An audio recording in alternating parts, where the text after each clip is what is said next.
चलिए, स्वागत है आप सभी लोगों का आज की कक्षा में। आज हम लोग अपने पिछले लेक्चर को वापस कंटिन्यू करते हुए आगे बढ़ने की कोशिश करेंगे और ये जानेंगे कि हमने क्या क्या कंप्लीट कर लिया और आगे हठयोग प्रदीपिका के अध्ययन में हम अपनी क्रियाविधि को आगे बढ़ाएंगे। हठयोग प्रदीपिका के विषय में मैंने आप सभी को कुछ नियमित आसनों के विषय में बताया था कि हठयोग प्रदीपिका कुल 15 मूलभूत आसनों का वर्णन करती है। उसके अलावा बहुत सारी चीजें ऐसी हैं जो हठयोग प्रदीपिका और अन्य योग की पुस्तकों में सामान्य भी है। सामान्य एज इन वो एक दूसरे से मैच करती हुई है। जो आसनों का वर्णन हठयोग प्रदीपिका करती है उसमें स्वस्तिक आसन है, गोमुख आसन है, पश्चिमोत्तानासन है, मयूरासन है, शवासन है, सिद्धासन है। पूरा वर्णन मैंने आप सभी के सामने किया था और कोशिश की थी कि आप इसको लिखें भी। आज हम लोग इसी के आगे की प्रक्रिया को चर्चा में लेके आएंगे कि आखिर हठयोग प्रदीपिका जो है इसके अलावा और किन किन बातों का वर्णन करती है। बेसिकली दूसरा अध्याय जो है वो इसी के लिए डेडिकेटेड है। षटकर्मों का पूरा वर्णन अच्छे तरीके से जो आता है वो दूसरे अध्याय में देखने को हमें मिल जाता है। दूसरे अध्याय का 22वां श्लोक जो है वो ये कहता है कि जब कफ की अधिकता हो जाती है, बड़ा मूलभूत श्लोक है ये। जब भी कफ की अधिकता होती है तो 6 शोधन क्रियाओं के अभ्यास का वर्णन किया जाता है। अच्छा, एक प्रश्न आएगा कि क्या होगा जब वात और पित्त की अभिवृद्धि हो जाती है। तो वात और पित्त के लिए हठयोग अलग अलग साधनों का वर्णन करते हैं, लेकिन जो षटकर्म है अकॉर्डिंग टू हठयोग प्रदीपिका ये पूरी तरीके से कफ की अधिकता पे ज्यादा फोकस करके अपने आप को लेके चलता है। तो आपको चाहिए कि आप 6 शोधन क्रियाओं का सबसे पहले नाम लिख लें। एक एक करके मैं आपको नाम बताते जाता हूँ। जो दूसरा अध्याय है हठयोग प्रदीपिका का उसका 22वां खंड इसी बात पे है। अच्छा, एक चीज और हमारे समझने की है कि सामान्यतः इन जनरल जब भी हम योग कक्षा करते हैं तो इनिशियल स्टेप में वो कहाँ पे इम्पैक्ट डालता है। जो भी आसन हम करते हैं, जो भी प्रक्रिया हम करते हैं, जो भी कोई भी अगर योग से संबंधित विधि विधान का हम लोग अगर व्याख्यान अगर देखा जाए, जो भी विधि विधान है हमारे समक्ष में, तो उसका पूरा इम्पैक्ट कहाँ देखने को मिलता है। तो इनिशियल स्टेप में ऐसा माना जाता है कि मांसपेशियां जो हैं वो भी प्रभावी होती हैं, लेकिन सबसे तेज तीव्रतम प्रभाव में जो चीज आती है वो है रक्त। मैंने पिछली कक्षाओं में ब्लड के विषय में भी आप लोगों को पढ़ाया था और ये बताया था कि ब्लड की कुछ खासियत होती है। जैसे उसमें प्लाज्मा का एक पूरा क्षेत्र पाया जाता है, तकरीबन 55% प्लाज्मा पाई जाती है ब्लड के अंदर। यानी कि दो हिस्सों में हम लोग ब्लड को बांट देते हैं। पहला हिस्सा जो है वो प्लाज्मा के तौर पे और दूसरा हिस्सा कोशिकाओं के रूप में हम लोग बांट के चलते हैं। जब कोशिकाओं के रूप में लेते हैं तो लाल रक्त कणिका, श्वेत रक्त कणिका, प्लेटलेट्स इत्यादि आ जाती हैं। लेकिन जब भी हम इसे प्लाज्मा के रूप में बांटते हैं तो यहाँ पे कई सारी चीजें साथ में आ जाती हैं। जैसे प्रोटीनियस पदार्थ के रूप में आप इसे पढ़ सकते हैं। एल्बुमिन, ग्लोबुलिन, फाइब्रिनोजेन ये सब मिलता है प्लाज्मा के अंदर। इसके अलावा बहुत सारा वेस्ट मटेरियल भी मिलता है। तो ये जो वेस्ट मटेरियल है यही आपके षटकर्मों का मेजर पार्ट है। जब भी आप हठयोग प्रदीपिका को उठाएंगे, हठयोग की कोई भी ग्रंथावली को उठाएंगे, तो क्या उद्देश्य है, किसी भी चीज का उद्देश्य बड़ा क्लियर होना चाहिए कि आपके द्वारा किया जाने वाला कोई भी कार्य किस अंग के ऊपर प्रभाव डालता है। तो सारे अंगों का वर्णन, टारगेटेड ऑर्गन्स का वर्णन किया जाए और बिल्कुल ये सटीक कहा जाए कि नहीं ये सिर्फ इसी अंग पे कार्य करता है, ये सर्वथा गलत बात होगी। योग के अंदर हमेशा ये बात याद रखिए, योग के अंदर कोई भी ऐसी क्रिया नहीं है जो सिर्फ एक अंग के लिए डेडिकेटेड हो। इवन बहुत शार्प अगर ओरिएंटेड देखा जाए तो त्राटक को माना जाता है। त्राटक जो है वो बिल्कुल सटीक आपको सिर्फ आंखों के लिए करना होता है ऐसा माना जाता है। लेकिन वो सिर्फ आंखों पे प्रभाव नहीं डाल रही है, असल में वो मस्तिष्क के ऊपर भी प्रभाव डाल रही है। असल में वो आपके हार्मोन्स के ऊपर भी प्रभाव डाल रही है, आपके पिट्यूटरी ग्रंथि के ऊपर प्रभाव डालने का भी क्रम त्राटक के अंतर्गत आता है। तात्पर्य मेरा ये है कि जो योग में अगर आप ये सोचते हो कि किसी एक चीज से सिर्फ एक चीज, जैसे मेडिकल साइंसेज में जो ये मॉडर्न एलोपैथी जिसे हम बोलते हैं, इसमें सर में दर्द हो रहा है तो आप गोली खाएंगे तो सर का दर्द ठीक हो जाएगा। वहीं यदि आपको बुखार है तो सर दर्द की गोली से बुखार नहीं ठीक होगा। परंतु योगा में ऐसा नहीं है। योगा में आप यदि किसी चीज को करते हैं तो किसी एक अंग के बजाय बहु अंगों पे प्रभाव देखने को मिलता है। और इन बहु अंगों में सबसे पहला जो अंग आता है, वो सबसे पहला जो पार्ट आता है बॉडी स्ट्रक्चर में, जो हिस्सा आता है, वो आपके ब्लड का आता है। ब्लड बहुत तेजी से प्रभावित होना शुरू हो जाता है। धोती वगैरह जो भी अभी हम लोग षटकर्म के विषय में पढ़ेंगे, तो षटकर्मों का वर्णन भी डायरेक्टली या इनडायरेक्टली आपके लिक्विड्स के ऊपर बहुत ज्यादा पड़ता है।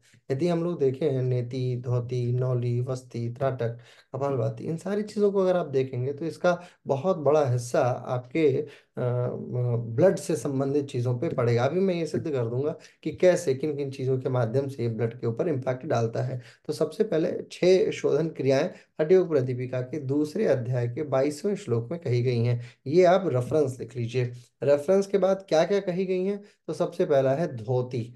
सबसे पहला जो वर्णन आता है वो है धोती का। धोती, अभी इन सब के विषय में बताऊंगा, आप लोग पहले 6 अंग लिख लीजिए, फिर आगे। धोती के बाद बस्ती आती है।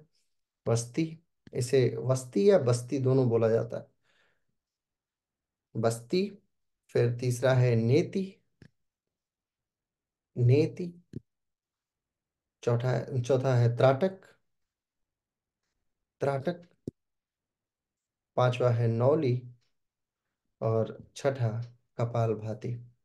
इसके बाद प्राणायाम के विषय में मैं आपको बताऊंगा, लेकिन षट कर्मों को मैंने पहले लिया है क्योंकि इस पे थोड़ी सी व्याख्यानमाला आपको समझने की जरूरत है कि ये आखिर हमारे बॉडी स्ट्रक्चर पे काम कैसे करता है। क्योंकि देखिए, जब भी आप एनाटॉमी पढ़ रहे होते हैं तो आपको ये बहुत अच्छे से समझना चाहिए कि एनाटॉमी के या फिजियोलॉजी के कौन से हिस्से पे हमारी योग साधना का कौन सा हिस्सा किस तरीके से कार्य करता है। फॉर एग्जाम्पल मैं आपसे बोलूं कि ताड़ासन अगर आप करते हैं तो आप लंबे होंगे, लेकिन लंबे होने की थियरी क्या है, ये थियरी आप नहीं बता पाएंगे। आखिर वो सिद्धांतिक रूप से, जैसा मैं आपको बोलूं तिर्यक ताड़ासन कीजिए तो इससे आपका अपच जो है या कब्जियत जो है वो खत्म होगी। तो आपके पास सिर्फ एक थियरी है कि जाहिर सी बात है, आप जब पीछे एक तरफ मुड़ोगे तो आपके इंटेस्टाइन जो है वो पाइपलाइन जैसी है और वो दबेगी। दबेगी तो जो भी उसके अंदर कचरा होगा वो बीच मार्ग में आएगा और फिर वो बहते बहते बाहर हो जाएगा। एक थियरी आपके पास क्लियर है। लेकिन ऐसे ही यदि मैं आपके सामने दो चार और आसनों का वर्णन करूं तो आपकी थियरी सिर्फ दार्शनिक रूप में आके स्थापित हो जाएगी। दार्शनिक रूप का मतलब, जैसे फॉर एग्जाम्पल मैं आपसे बोलूं शीर्षासन कीजिए, उसका क्या लाभ होगा, तो आप बताएंगे कि बुद्धि विलक्षण होती चलती चली जाएगी, बुद्धि तेज होगी, आंखों की रोशनी बढ़ेगी। और इसके पीछे दार्शनिक दर्शन क्या है आपका, कि आंखों की तरफ ब्लड का फ्लो बढ़ेगा। तो जाहिर सी बात है कि शीर्षासन का प्रभाव यही है। लेकिन एक्चुअली ऐसा नहीं है, उसके पीछे और बहुत सारी चीजें हैं। अगर ऐसा ही होता तो और भी फिर रोशनी क्या, फिर कान की सुनने की क्षमता भी बढ़नी चाहिए, मुंह के बोलने की भी क्षमता बढ़नी चाहिए। क्योंकि ब्लड फ्लो जितना आंखों में बढ़ रहा है उतना ही आपके जिह्वा में भी तो बढ़ रहा है। तो क्यों ना आपके बोलने की क्षमता बहुत शानदार हो जाती है, क्यों ना आपके सुनने की, ऐसा क्यों ना हो कि आप 5 किलोमीटर दूर का ही सुन लें। ऐसा भी तो हो जाना चाहिए था, ऐसा नहीं होता है। होना है, देखो ये ऐसा नहीं कह रहा मैं कि बिल्कुल 100% गलत है कि ब्लड फ्लो चेहरे की तरफ नहीं होता, यस होता है। लेकिन कई बार ये घातक भी हो सकता है अगर आप पूरे सेरिब्रम को और सेरिबेलम को और एटलीस्ट हड्डियों के नाम तो जानो, ये जो सर के ऊपर हड्डियां हैं कि इन हड्डियों को क्या बोलते हैं, तब आप ये बात बोलो कि हाँ शीर्षासन करते हैं तो वहां करने से ये लाभ होता है। अब शीर्षासन के भी कई सारे वेरिएशन है। शीर्षासन में कुछ लोग होते हैं जो बिल्कुल मध्य सिर को रखते हैं, कुछ होते हैं जो क्रीनियल हिस्से को रखते हैं, कुछ बिल्कुल फोरहेड और क्रीनियल के बिल्कुल मध्य हिस्से को रखते हैं, है ना। तो इसमें भी अलग अलग हिस्सों का प्रेशर देखा जाता है और इन तीनों प्रेशरों का अलग इम्पैक्ट है। जाहिर सी बात है कि इसका कई बार सकारात्मक प्रभाव भी देखने को मिलेगा, कई बार नकारात्मक भी देखने को मिलेगा। एक वीडियो में देख रहा था, किसी ने मेरे को भेजा था व्हाट्सएप पे। उसमें ग्रामीण क्षेत्र में कोई पत्रकार है, वो गया तो उसने पूछा आप क्या करते हैं? तो बोले हम प्रैक्टिशनर हैं। वो वीडियो में जो डॉक्टर साहब थे वो लुंगी पहन के घूम रहे थे और वो बोले कि मैं प्रैक्टिशनर हूँ। तो बोले किस चीज़ का प्रैक्टिशनर? तो एलोपैथी का प्रैक्टिशनर। क्या किया आपने? तो उन्होंने बोला मैंने एमए किया है। तो फिर आप प्रैक्टिशनर कैसे हैं? बोले क्या होगा प्रैक्टिशनर, दवा नहीं दे सकता क्या? तो बोले ठीक है, बुखार में कौन सी दवा दे सकते हैं? तो उन्होंने दो चार दवाइयों की जो भी उनको रटा हुआ नाम था वो उन्होंने बता दिया। सोचिए कितना घातक हो सकता है वो व्यक्ति। अगर आपको बुखार हो, आपको इन्फ्लुएंजा का बुखार हो, आपको चिकनगुनिया का बुखार हो, और वो आपको बार बार वही एंटीबायोटिक एंटीबायोटिक देते चला जाए, तो इससे आपके लीवर की स्थिति क्या हो जाएगी। ये ठीक उस डॉक्टर की बात को आप हटाइए, आप अपनी परिस्थिति को देखिए। आपकी परिस्थिति भी उस झोला छाप डॉक्टर से कम नहीं है। अगर आपसे बोल दिया जाए कि एक आसन को अच्छे तरीके से व्याख्यायित कीजिए तो आपकी स्थिति जो है वो डमाडोल हो जाएगी। है कि नहीं। लेकिन हमारा टास्क क्या है, हमें ये देखना है हठयोग प्रदीपिका ने जिन आसनों का वर्णन किया, जिन क्रियाओं का वर्णन किया, उसे हम अपने मॉडर्न एनाटॉमी से कैसे अडॉप्ट कर सकते हैं। मैं बात कर रहा हूँ धोती की।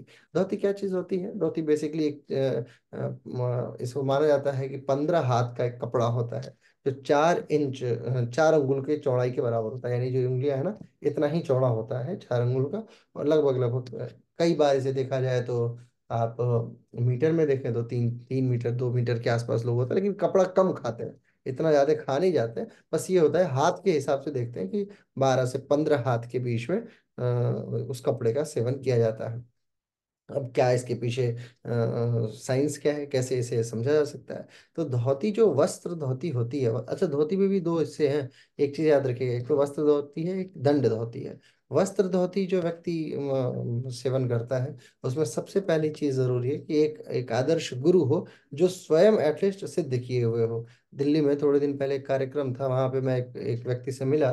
मैं देखा वो बड़ा सिद्ध व्यक्ति है, बहुत शानदार। हम मेरी उम्र से 5 7 साल 10 साल बड़े होंगे, 40 साल के आसपास की उम्र होगी उनकी, 40 45 साल के बीच में। बड़े सिद्ध व्यक्ति थे वो। अपने शिष्यों को इतना योग्य बना दिए थे कि स्टेज पे उन्होंने आमंत्रित किया, और उनका जो शिष्य था वो आराम से बैठे मतलब खड़े खड़े ही धोती खा गया। इतनी इतनी इतनी अच्छी कैपेसिटी उसने डेवलप कर रखी थी। धोती का उद्देश्य क्या है? धोती का उद्देश्य है कि जब आप अपने सूती कपड़े को मुंह से निगलते हैं, तो वो धीरे धीरे आपके ईसोफेगस में जाती है।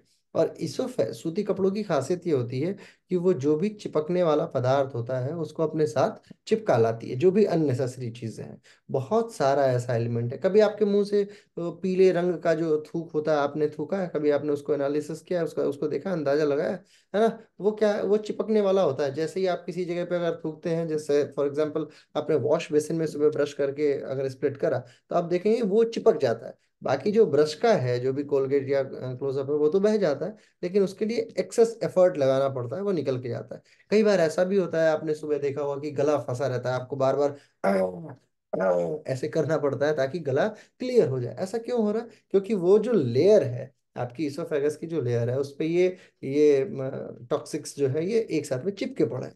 तो जब आप धोती करते हैं, तो आप अपने टॉक्सिकोलॉजी को, मतलब टॉक्सिक विज्ञान के तहत इसको बाहर निकालते हैं। और ये मैनुअल प्रोसेस है। देखो, दो प्रोसेस है। एक होता है जिस जगह पे आप पहुंच नहीं सकते, एक होता है पहुंच वाली चीजों पे। जहाँ पे जैसे आंख है, तो आंख में अगर गंदगी है, तो या तो इसे कपड़े से साफ कर लो या हाथ से साफ कर लो, इजी, कोई दिक्कत नहीं है। कान है, ईयर ड्रम्स के ऊपर तक जो भी पर्दा है उसके ऊपर तक आप उसको वैक्स को कैसे साफ कर सकते हो? आराम से कोई भी कॉटन यूज कर करके आप उसे निकाल सकते हैं, बाहर निकाल सकते हैं। नाक के साथ भी ऐसा ही है, मुंह के साथ ऐसा है। लेकिन ईसोफेगस को कैसे साफ करोगे? ईसोफेगस तक के लिए योग ने मार्ग प्रशस्त किया, और धोती का वर्णन हठयोग प्रदीपिका ने किया है। ठीक है। और दंड धोती इसी तरीके का। दंड धोती हालांकि क्लासिकल नहीं है, उसे मॉडर्न फॉर्म में इंट्रोड्यूस किया गया। किसने इंट्रोड्यूस किया? बिहार स्कूल ऑफ योगा ने। ये बात बड़ा शानदार है। Bihar school of yoga marketing बिल्कुल नहीं करते हैं वो लोग, जीरो मार्केटिंग है। लेकिन ऐसी कोई किताब नहीं है योग के ऊपर जो बिना बिहार स्कूल ऑफ योगा के प्रकाशन के आगे आप उस पर बात कर सके। बिहार स्कूल ऑफ योगा अगर अपने प्रकाशन को बंद कर दे और अपनी किताबों को खींच ले, वापस बैक बुला ले, तो आपके पास वही शास्त्र बचेंगे कि ट्रेन में योग कैसे करें, है ना? ऐसे जो फनी फनी किताबें भेजते हैं ना, आपने देखा ट्रेन में भेजते हुए, मोटापा 10 दिनों में कम करें, इस तरीके की जो पतली पतली किताबें, स्टोरी वाली कहानियां वाली किताबें होती हैं, वैसी ही किताबें बचेंगी। तो तात्पर्य ये है कि बिहार स्कूल ऑफ योगा ने बड़ा इसमें कार्य किया है। जो दंड धोती का प्रारूप उन लोगों ने बताया है, वो बेसिकली एक इतनी बड़ी, एक हाथ के आसपास, एक हाथ किसको बोलते हैं? एल्बो से लेके और उंगलियों तक के हाइट को एक हाथ बोला जाता है। ठीक है, ये मत सोचिएगा कि एक हाथ का मतलब पूरे हाथ के बराबर की लंबाई नहीं बोलते। एक हाथ मतलब ये एल्बो से थोड़ा सा ऊपर।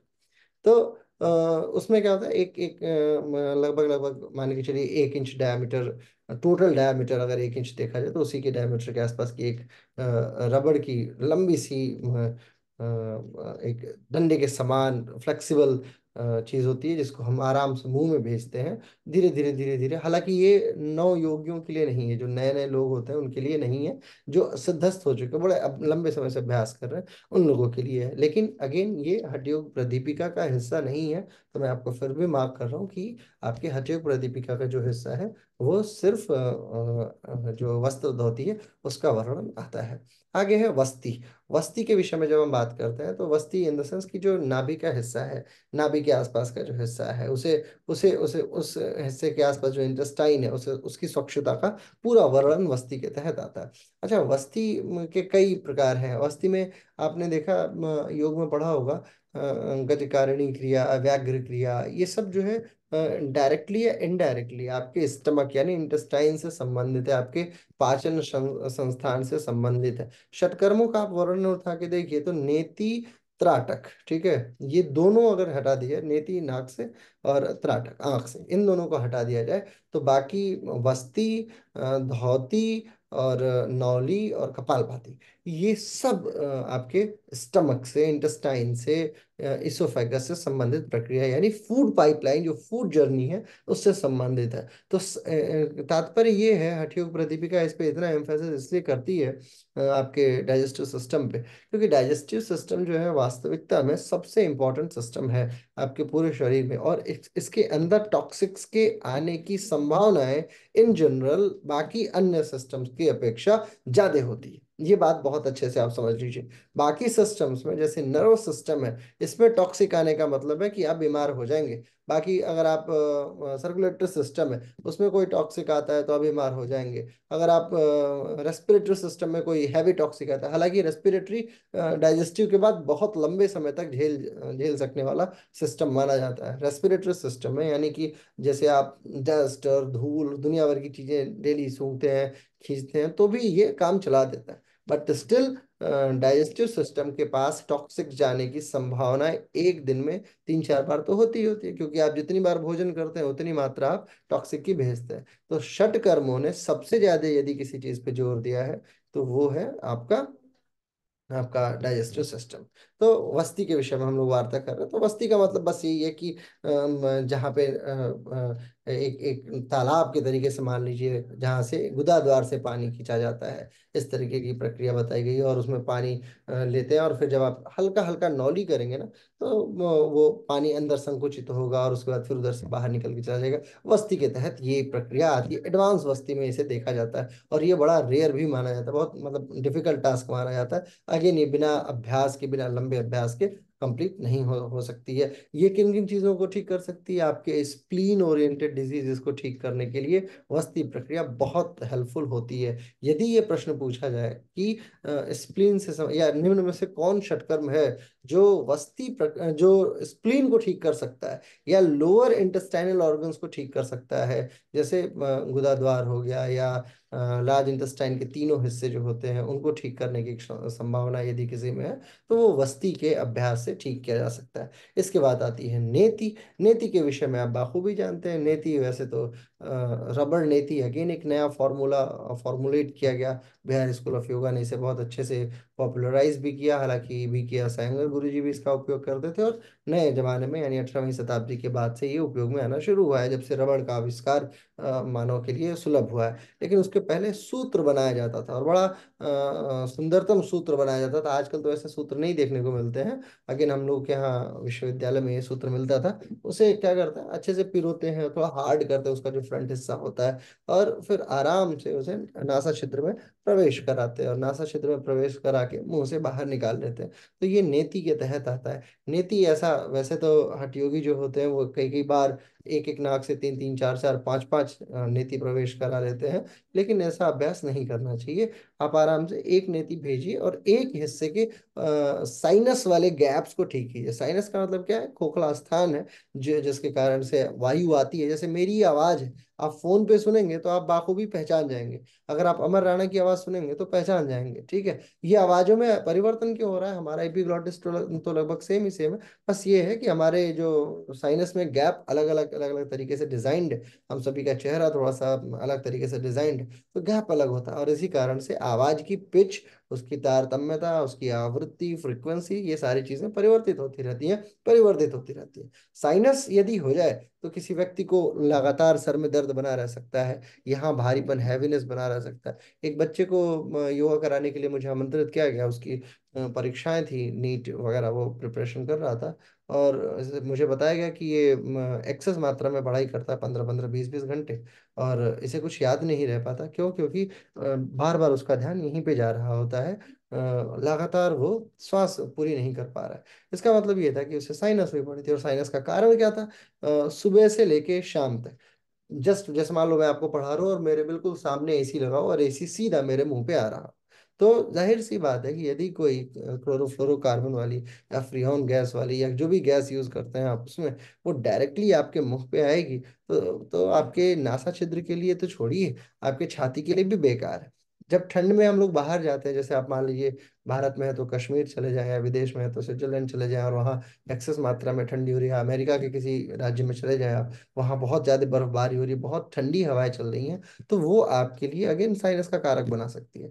फिर कुछ लोगों के लिए डस्ट वगैरह भी बहुत ज्यादा दिक्कत क्रिएट करती है। अच्छा, एक और चीज है, ऑटो इम्यून डिसऑर्डर्स। ये बात आप हमेशा याद रखिए, उन लोगों को जिनको ऑटो इम्यून डिसऑर्डर्स है, उनको बार बार स्नीज करने, छींकने की बीमारी रहती है। और ऑटो इम्यून डिसऑर्डर्स को ठीक करने का नेति एक बड़ा सुलभ और शानदार माध्यम है। नेति से ऑटो इम्यून डिसऑर्डर्स के कुछ हिस्सों में बहुत अच्छा रिजल्ट देखा गया है। ऑटो इम्यून डिसऑर्डर्स वैसे तो बड़ा व्यापक नाम है, बहुत बड़ा नाम है, बट स्टिल कुछ हिस्सों में, जैसे छींकना हो गया, बार बार नाक से पानी आना, आंख से पानी आना, इन सारी चीजों के लिए आपकी नेति जो है वो बहुत शानदार मानी जाती है। नेति में एक पॉट होता है, सूत्र नेति और जल नेति, जैसा मैंने आपको बताया। वैसे इसे अन्य कई सारे नामों से भी जाना जाता है, घृत नीति, दुग्ध नीति, और भी क्या क्या चीजें, गंगा जल नीति, यमुना जल नीति, नई नई चीजें बनाई जा रही हैं। तो दुग्ध नीति वगैरह का तो खैर वर्णन दिख जाता है, दूध से भी कई बार साफ किया जाता है नासा छिद्र को। उसमें एक पॉट होता है जिसको आप एक तरफ से उड़ेलते हैं और दूसरे नासा छिद्र से वो बाहर निकल जाता है ना, तो वो धीरे धीरे वो पूरे रास्ते को क्लियर करता है, बस उसका उसका थियरम इतना ही है। ठीक है, तो ये दो नीति का वर्णन आपके हट्टियों प्रदीपिका में है। फिर बात आती है त्राटक की। त्राटक का मतलब जो है एक टकटकी लगा के किसी एक अग्नि प्रकाश के स्रोत को देखते रहना। प्रकाश का स्रोत जो है वो सामान्यतया 1.5 हाथ या 2 हाथ की दूरी पे, 2 हाथ का मतलब आपके हाथ से 1 हाथ की दूरी पे, अगर एक्यूरेट अगर आप देखते हैं तो आपके बिल्कुल आंखों के मध्य के बराबर कोई प्रकाश रखा जाना चाहिए। ऐसा प्रकाश जिसको देख के आपकी आंखें चौधियां ना जाए, ऐसा ना हो कि आपकी आंखें बंद हो या बड़ी हो, सामान्य प्रकाश हो। तो सामान्य प्रकाश के लिए सबसे बेहतरीन स्रोत क्या माना जाता है?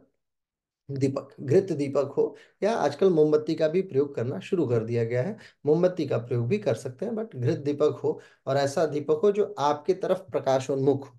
एक होता है कि वो द्वितीय दिशा में प्रकाशोन्मुख हो जाता है, और एक होता है कि वो आपकी तरफ प्रकाश उसका आता रहे, तो वो ज्यादा बेटर होगा। प्रकाश जब आप घी का दिया या कोई भी दिया जलाएंगे, तो आपको एक साइंटिफिक चीज बताता हूँ मैं, जो त्राटक हम लोगों ने इसमें बड़ा रिसर्च का मतलब प्रैक्टिकल बहुत सारा काम किया इस पे। त्राटक जब भी आप करेंगे ना, तो मोमबत्ती जलेगी तो आपका ध्यान बिल्कुल मध्य येलो वाले हिस्से में जाएगा। क्यों? क्योंकि दिमाग टेक्निकली ट्रेंड होता है उस चीज के प्रति, जो जैसे मान लीजिए अगर मैं आपको 50 कलर से रंगी हुई एक पेंटिंग दिखाऊं, और जिस कलर का प्रयोग उसमें मैं सबसे ज्यादा किया होऊंगा, वो कलर आपके दिमाग में बैठ जाएगा कि ये इसी कलर से बनी हुई ये दीवार है, ठीक है, या इसी कलर से बनी हुई ये पेंटिंग है। सिमिलरली त्राटक में जब आप जाते हैं अग्नि को देखने के लिए, तो अग्नि का येलो या ऑरेंज कलर आपके दिमाग में बहुत डीपली बैठ जाएगा, जो अग्नि कलर है। लेकिन वास्तविकता में आपको फोकस कहाँ लेके जाना है? आपको फोकस लेके जाना है धीरे धीरे उस हाइड्रोजन के बर्निंग कैपेसिटी पे। हाइड्रोजन जब जलता है ना, तो नीले रंग का प्रकाश देता है। हाइड्रोजन और ऑक्सीजन साथ में आसपास में जल रही होती हैं, तो बाहरी नीले नीले प्रकाश से धीरे धीरे जब आप अंदर जाएंगे, जैसे मान लो ऐसे लौ जल रही है, तो बाहर से आपको अंदर की तरफ उन्मुख होना है। और आप देखेंगे कि थोड़े समय के बाद से वो जो इतनी छोटी सी लौ है, वो सूरज से भी विशाल आपको दिखने लगेगी। यानी आपका ध्यान इतना केंद्रित हो जाएगा कि आप बड़े आराम से बहुत बड़े आकार को, बहुत बड़े प्रकाश को अपने अंदर भेज पाएंगे। एक और चीज, जब भी ऐसा त्राटक करते हैं, तो याद हमेशा ये बात ध्यान रखिए कि जो आपका कोटर है ना, आई कोटर जिसको बोलते हैं, जो गोलक होता है, ये गोलक घूमते हुए नहीं जाना चाहिए।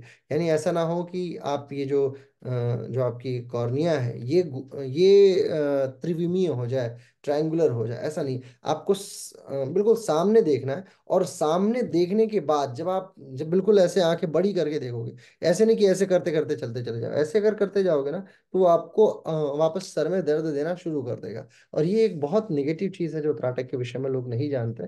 पहले आपको आंखों को चौड़ा करके देखना है, जितना प्रकाश आप अंदर भेज पाएंगे, थोड़ा समय बाद आप देखेंगे कि आसपास का सारा हिस्सा वो शून्य हो गया। एक चीज। दूसरी चीज, हमेशा त्राटक त्राटक जब भी आप कर लें आधे थोड़ी देर के लिए, फिर आंखों को एक बार बंद करके उस प्रकाश को देखिए, फिर दूसरी आंख को बंद कीजिए। और जब भी आप एक आंख बंद करके देख रहे हैं तो ऐसा नहीं कि इस आंख को खोल दें, इसको बंद ही रखिए। फिर दूसरे आंख को बंद कीजिए और धीरे धीरे, पहले इसे अंधेरे में लाइए, फिर धीरे धीरे प्रकाश की तरफ लेके जाइए। इसका लाभ क्या होता है, सीलियरी मसल्स जो होती हैं, ये बात याद रखिए, ये प्रश्न भी पूछा गया। सीलियरी मसल्स आंखों को बिल्कुल बाइंड करके रखती है, पकड़ के रखती है आंखों की मसल्स को, मांसपेशियों को सीलियरी मसल्स बोला जाता है। सीलियरी मसल्स क्या होता है कि जैसे ही आप आंखों को बंद करते हैं और एकाएक प्रकाश अंदर जाता है, तो सीलियरी मसल्स में अतिशय मात्रा में खिंचाव होता है। और ये खिंचाव इतना सकारात्मक माना जाता है कि आंखों की रोशनी से संबंधित बड़ी से बड़ी व्याधि को ये बड़े इजीली टैकल कर सकता है। बड़ी से बड़ी व्याधि को, बड़ी से बड़ी का मतलब ये है कि जैसे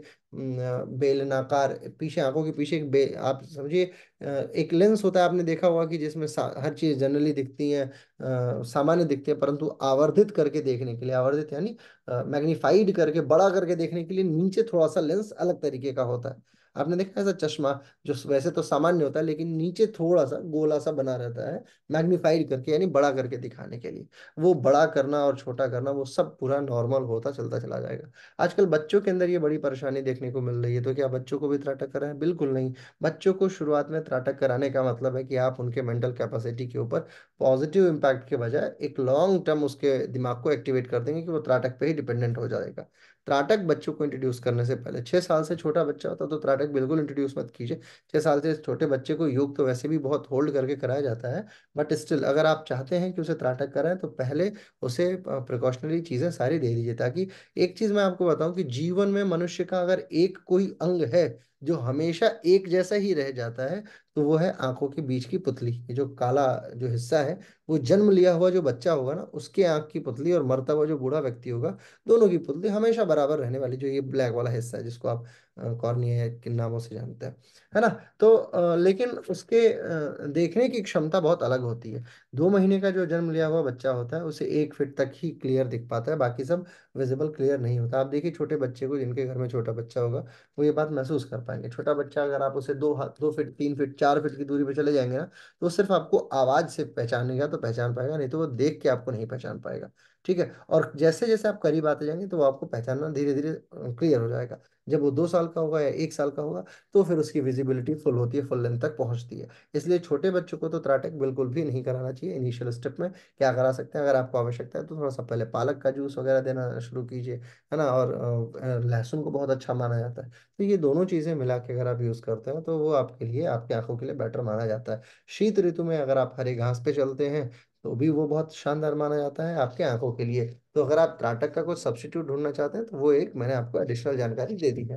त्राटक के बाद अब बात आती है नौली की। नौली वैसे तो एक बड़ी शानदार प्रक्रिया है, बट ये उन्हीं के साथ हो सकता है जिनके पास पेट है ना, जिनके पास टायर्स हैं बहुत बड़े बड़े, उन लोगों से नौली किए जाने की संभावना नहीं की जा सकती है, जब तक उनका पेट बिल्कुल पतला ना हो जाए। कैसे पतला होगा पेट? पेट के लिए तो अलग अलग बहुत सारी चीजें, एक्सरसाइज है, आप आपको भी जानते हैं। बट नौली को हम लोग 3 हिस्सों में बांटते हैं। एक होती है मध्य नौली, एक होती है वाम नौली, और एक होती है दक्षिण नौली। 3 हिस्सों में, यानी पेट के जो लीनिया एल्बा मसल्स होती है उसको कॉन्ट्रैक्ट करने की प्रक्रिया। नाम याद रखिए, नाम आपके लिए बहुत जरूरी है। पेट की जो मध्यमा मसल्स होती है, बिल्कुल मध्य में, जिसपे अगर आप ऐसे नाक से होते हुए अपने पेट के पास जाएंगे तो आपको जहाँ पे नाभि मिलेगी, तो जो छाती और नाभि के बीच की जो मसल्स होती है, जो 6 पैक में परिवर्तित होती है जनरली, उसे लीनिया एल्बा मसल बोला जाता है। तो ये जो मांसपेशी होती है, इसी को अंदर कॉन्ट्रैक्ट कराने की प्रक्रिया और इसको घुमाने की प्रक्रिया, यही मसल्स जो है वो दाएं बाएं घूमती है, उसे ही नौली का नाम दिया गया है। यदि लीनिया एल्बा आप कंट्रोल कर पाते हैं, लीनिया एल्बा मसल्स को कंट्रोल कर पाते हैं, तो आप फैट को भी कंट्रोल कर पाएंगे। और लीनिया एल्बा को कंट्रोल करने का एकमात्र बेहतरीन योग का आसन है, जानते हैं क्या? दंड आसन। दंड आसन से बेटर कोई आसन नहीं है नौली के अभ्यास को सिद्ध करने के लिए। हम लोग इसके प्रत्यक्ष उदाहरण हैं। यूनिवर्सिटी डेज में शुरुआती दिनों में ही हम लोगों से ये नौली प्रक्रिया हो गई थी। क्यों? क्योंकि हम लोग के जो आचार्य जी थे वो बड़े शानदार व्यक्ति थे, और उन्हें पहले नौली इंट्रोड्यूस करने से पहले वो कई कई दिनों तक दंड आसन में ही दंड दिया करते थे। और वो दंड इतना लाभकारी हुआ कि नौली की जिस दिन इंट्रोड्यूस किया, उसी दिन सेम डे हम लोगों ने नौली का पद चिन्ह दिखा दिया कि yes we can do the nauli. कैसे होती है दंडासन, कैसे होता है आप बाखूबी जानते हैं। एल्बो को टर्न करना है तो जमीन पे रख लेना है, पीछे पैर को लगा के रखिए और हवा में बन के रखिए जैसे उड़ने वाली मिसाइल हो। दंडासन तो जानते हैं ना आप बाखूबी? नहीं जानते हो क्या दंडासन? जानते हो ना? आपको सिर्फ पेट के बल जमीन पे लेट जाओ, एल्बो मोड़ के रखो और नेवल को ऊपर उठा लो, हाथ से अपने आप को ऊपर उठा लो, बस होल्ड कर, प्लैंक जिसको बोलते हैं इंग्लिश में, प्लैंक पोज। बस इजी प्लैंक पोज जब आप कर लेंगे तो आप देखेंगे कि ये दंड आसन के लिए ये पेट की चर्बी को घटाने का दुनिया का बेहतरीन तरीका है। ठीक है। और पेट की चर्बी यदि किसी क्लाइंट की कटन घट ना रही हो, समाप्त नहीं हो रही हो, गो फॉर दंडासन। और एक चीज और इसमें, एक एक चीज का ध्यान रखते हैं कि यदि कमर से संबंधित परेशानी है तो नहीं कराना चाहिए। यदि सिजेरियन बच्चा हुआ है और 1 वर्ष से कम का है तो भी इंट्रोड्यूस नहीं कराना चाहिए। बूढ़े व्यक्तियों को जिनकी उम्र 55 साल से ज्यादा है, ऐसे व्यक्तियों को कराएंगे तो उन्हें दर्द होना शुरू हो जाएगा, तो ऐसे व्यक्ति को भी नहीं कराना चाहिए। किसको करा सकते हैं? जो इनके बीच में इस इन तीनों श्रेणियों को छोड़ के बाकी सभी व्यक्तियों को ये दंडासन कराया जा सकता है। दंडासन में कई तरीके का दंडासन होता है। दोनों हाथ लगाए रखिए, दोनों पैर पहले लगा के रखिए, कोशिश कीजिए कि 1 मिनट, फिर धीरे धीरे 2 मिनट, फिर 3 मिनट। अच्छा, दंडासन में पेट और पीठ कम दुखती है, उसमें दंडासन में दिमाग जल्दी दुखता है। दिमाग को लगता है अरे यार छोड़ो, जल्दी जल्दी इसको खत्म करो, पेशेंस नहीं है लोगों के पास में। तो कृपया करके गाना लगा लीजिए कान में, कोई मोटिवेशनल सॉन्ग लगा लीजिए और होल्ड कीजिए, एक के बजाय दो, दो के बजाय तीन, जितना हो सके होल्ड कीजिए। अपने सांसों पे फोकस कीजिए, लेकिन दिमाग को थकने से रोकिए। दिमाग यदि थक जाएगा तो आप कुछ नहीं कर पाएंगे। दिमाग को रोकना बहुत जरूरी है। ठीक है। बड़े बड़े वैज्ञानिक जो हुए हैं अभी तो हालिया दिनों में, अपने एक बड़ा नाम चर्चित ओपेनहाइमर, एक फिल्म आई थी, आप लोगों ने देखा था ओपेनहाइमर? किसी ने नहीं देखा? ओपेनहाइमर का नाम सुना है? ओपेनहाइमर का नाम सुना? क्या गुंडा बनोगे तुम? ओपेनहाइमर जो है वो परमाणु बम उन्होंने बनाया था। परमाणु बम बनाया था और वो ऐसे ही व्यक्ति थे, वो उनका दिमाग नहीं थकता था। परमाणु बम के वो एक्सीडेंटल फादर कह सकते हैं आप। एक्सीडेंटल इन द सेंस कि उनको लगा था कि ये छोटी सी चीज बनाया हूं मैं, धीरे से मारूंगा तो माचिस के इतना बम फूटेगा, बस और क्या। ज्यादा कुछ नहीं हुआ, क्योंकि उस समय अमेरिका के जो राष्ट्रपति वगैरह लोग थे वो बड़े चिंतित रहा करते थे हिटलर की एक्टिविटी के कारण। हिटलर जो था, जहाँ पे अभी सोनल जी हैं, वो पूरा क्षेत्र कंट्रोल किया जा रहा था। जर्मनी से निकला, पोलैंड और चेक रिपब्लिक और पूरा उधर का नॉर्वे, डेनमार्क, नीदरलैंड का बॉर्डर और फ्रांस का बॉर्डर भी ले लिया। इटली को भी अब बस पकड़ने ही वाला था, तब तक अमेरिका को लगा कि नहीं अब पार्टिसिपेट करते। ओपेनहाइमर वाज अ पर्सन जिनका दिमाग जो था वो बड़ा शार्प ट्रेन था। वो जब 6-7 साल का लड़का था तभी एक फिल्म आई ओपेनहाइमर, बड़ा ऑस्कर मिला उसे। अब देखिए बहुत अच्छी मूवी है, बहुत ऑस्कर मिला, सारे अवार्ड इस बार के, इस साल के उसी ओपेनहाइमर मूवी को मिले। तो वो आदमी जो था वो गीता से बड़ा प्रभावित था। जैसे ही बना ना, जैसे ही उसने परमाणु बम बनाया और उसका टेस्ट किया गया, तो उसने कहा ना, I am become the destroyer, अब मैं ही मृत्यु, है ना। मैं कृष्ण का, भगवान श्री कृष्ण से बहुत प्रभावित व्यक्ति था। तो उसने कहा कि अब मैं ही मृत्यु हूँ और मुझे ही देखो, मेरे से बहुत बड़ी गलती हो गई है। मानवता के इतिहास में इससे बड़ी गलती कभी नहीं देखी जाएगी। ओपेनहाइमर ने ये शब्द कहा था। मैं ओपेनहाइमर का नाम क्यों लिया? क्योंकि ओपेनहाइमर का दिमाग बड़ा ट्रेंड था, वो थकता ही नहीं था। और जर्मनी की सेना जो थी उस वो भी नहीं थकती थी। अब दो अनथके लोगों के बीच में युद्ध था। जर्मनी की सेना इसलिए नहीं थकती थी क्योंकि हिटलर, जैसे ही वो रात को सोते थे सब, तो हिटलर एक इंजेक्शन लगा देता था।